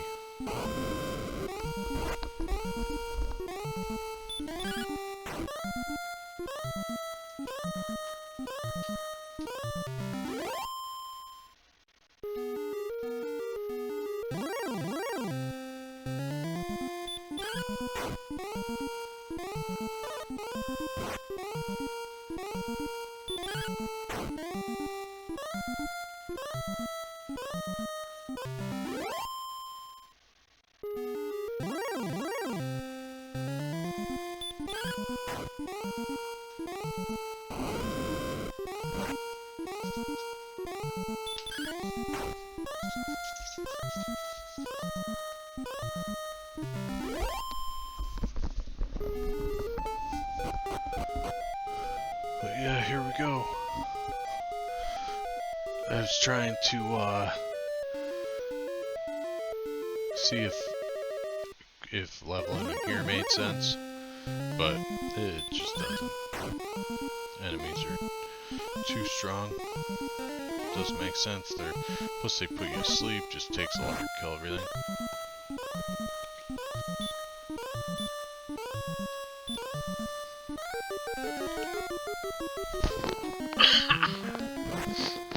Excuse me. Yeah, I'm so bummed out I lost that first voiceover. Not only was it much better, I was just having to do it 2 times in a row was rough. But, like I said, excuse me, won't happen again, that's for sure. And the editing's rough, as I say that.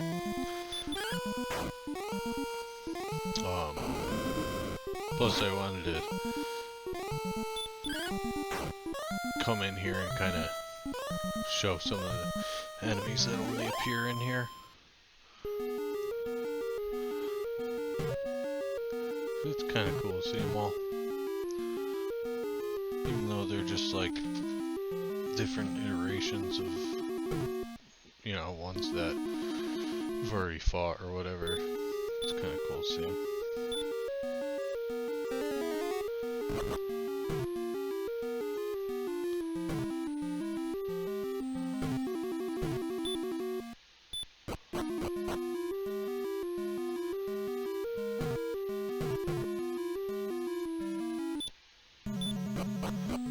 Yeah, there's like a infinite loop you can go through here. And then you can go back out like Forest of Illusion style.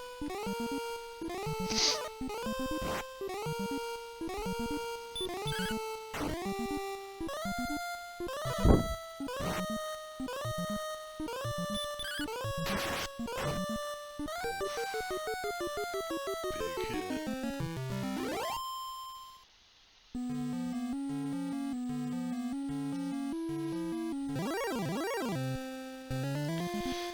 Worst thing about these guys, they block they block your spell menu, so you can't see. Cause they got that big ass shield. They look cool. Yeah, and they heal a lot, so heal more basically heals your entire health, or their entire health pool.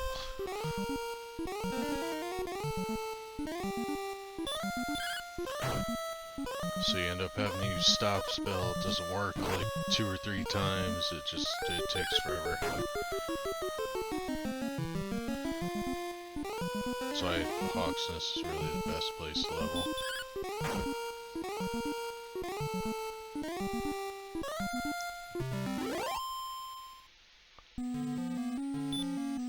Even though they give you more XP, you just don't get it as fast because the battles take so much longer.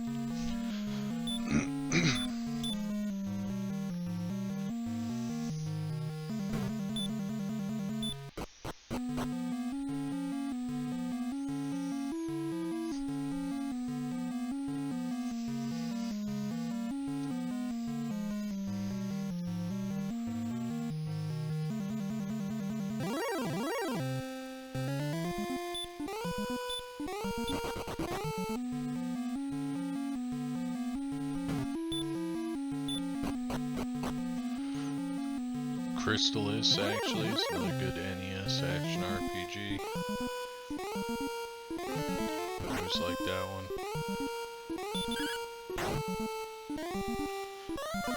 The D&D games from Nintendo days are rough. I think they sell them on Steam, but they're pretty rough to play. River City Ransom is a good Nintendo game. It's like a beat 'em up RPG kinda. That was always good. They've made new ones of those that I have, I just haven't played.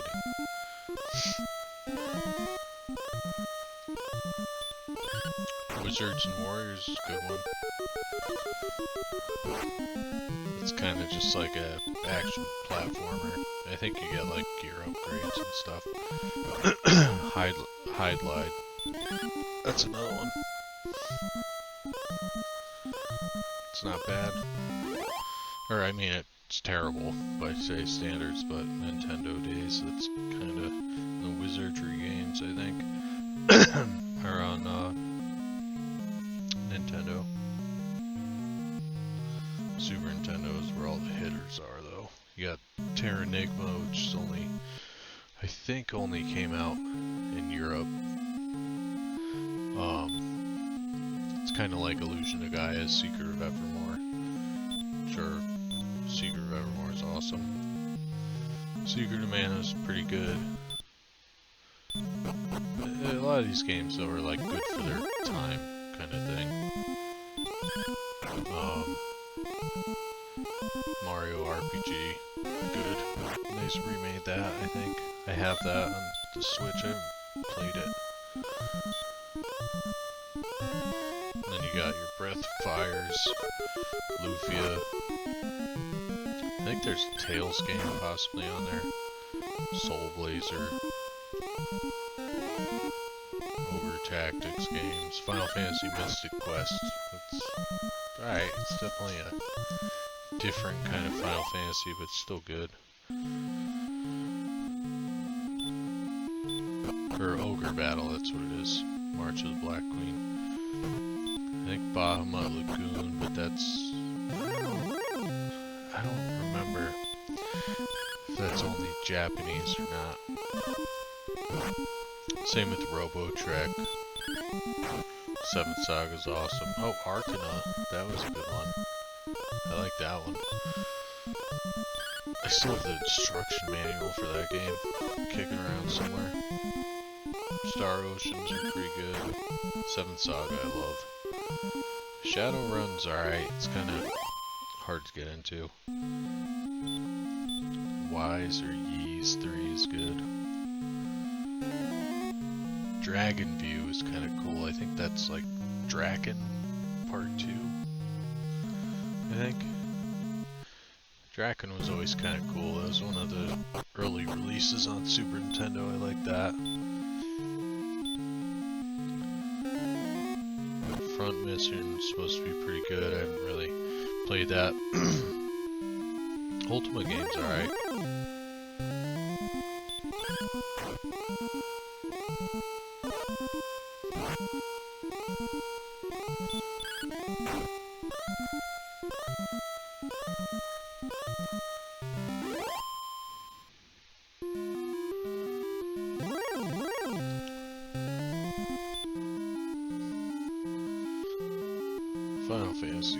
Final Fantasy 3 or 6, whatever you want to call it, is so good. If you've never played that, definitely give that a rip. That's a good one. And Final Fantasy 4 or 2 is actually really good too. 5 was pretty good, but that only came on a PS1 with like the Final Fantasy Anthology, but that's a pretty good one. There's the Peen Lord himself over there. Whack-ass hair. Red Dragons, if you could fight them all the time, they give you the highest XP aside from Metal Slimes. If you could fight them all the time, that would be the place to level if you didn't have to fight all the other losers that are here. Chrono Trigger's obviously good.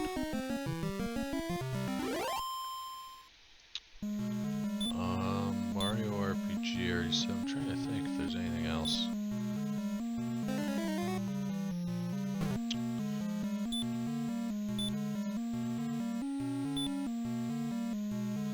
I remember Ogre Battle was so hard to find. Used to be able to rent games from Stop and Shop back in the day, and I think I rented it once, and that was really it. And I think they re-released it on something.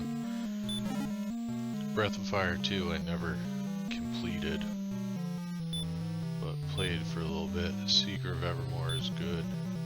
I played the crap out of that. Illusion of Gaia's alright. It's like kind of the one that comes before Secret of Evermore. Yeah, I cut a bunch of this part because I kept getting in fights constantly. What other games are there that are good? Older ones. I'm trying to think of what I might play next, maybe. Breath of Fire games are pretty good. Even the ones on PS1 are actually really good. I like 3 a lot, and 4 I started but never finished. I think there was a game called like Brain Lord. I had to search a lot of stuff and everything.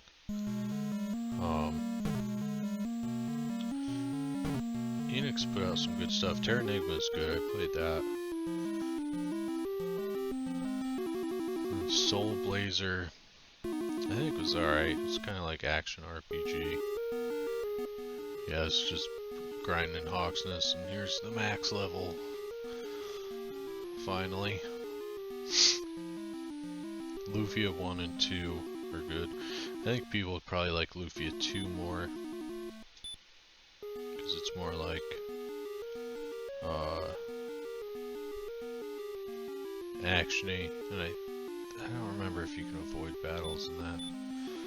Shining Force games for Genesis are good. Beyond Oasis for Genesis was pretty good. Light Crusader was okay. We used to play the Sega Channel a lot back in the day. My buddy had it.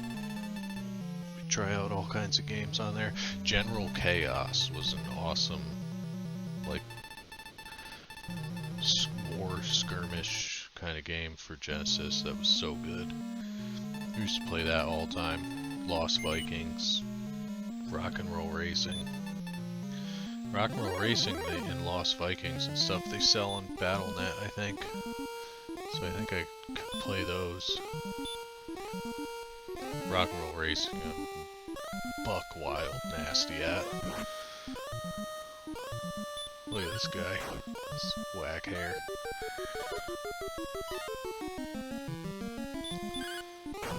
It can't even hit me. But this guy doesn't even lift. Earthbound's good. I think it's a little hyped up extra. Robo-Track's pretty good. Obviously you got Zelda Link to the Past Classic.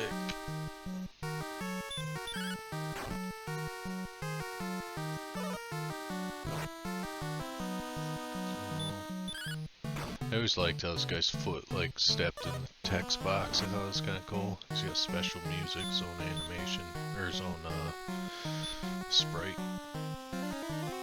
Fat Boy Dragon.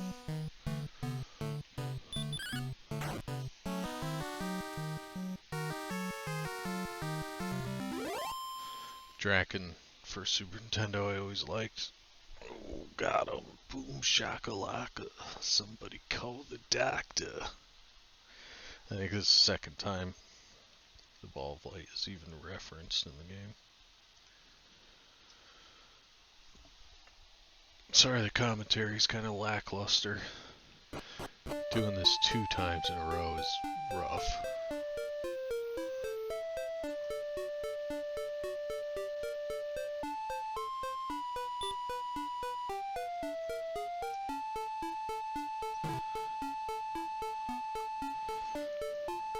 Draken's a cool game.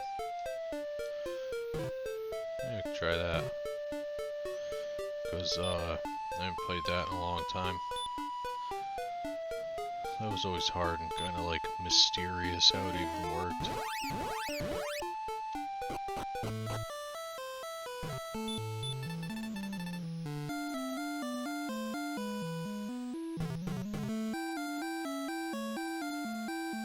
A lot of them actually kind of hold up. Yeah, I thought we established I was Erdrick's lineage already.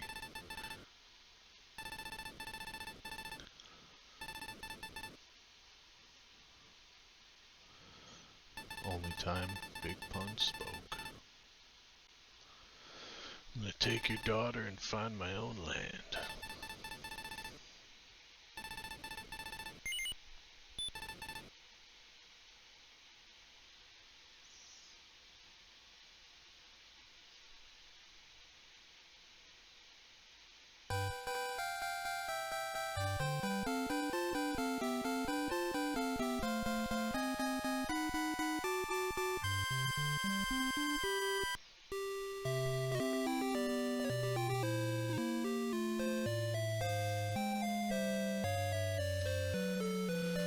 And congrats. Game's over. It's good fun to play. I always enjoyed it.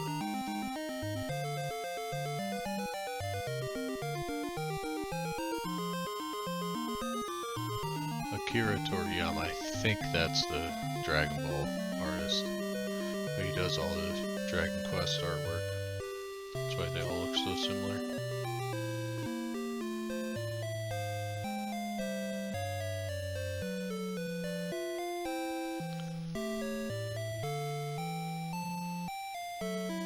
Terranigma I never played.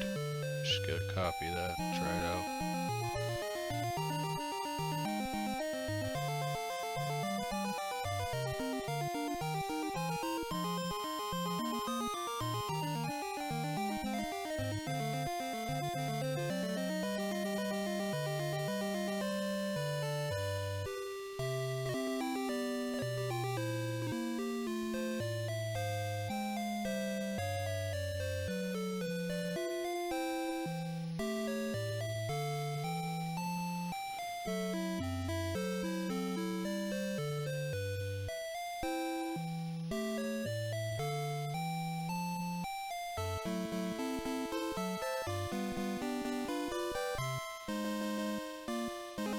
A lot of games now though too, you can play the Japanese one, get English patches.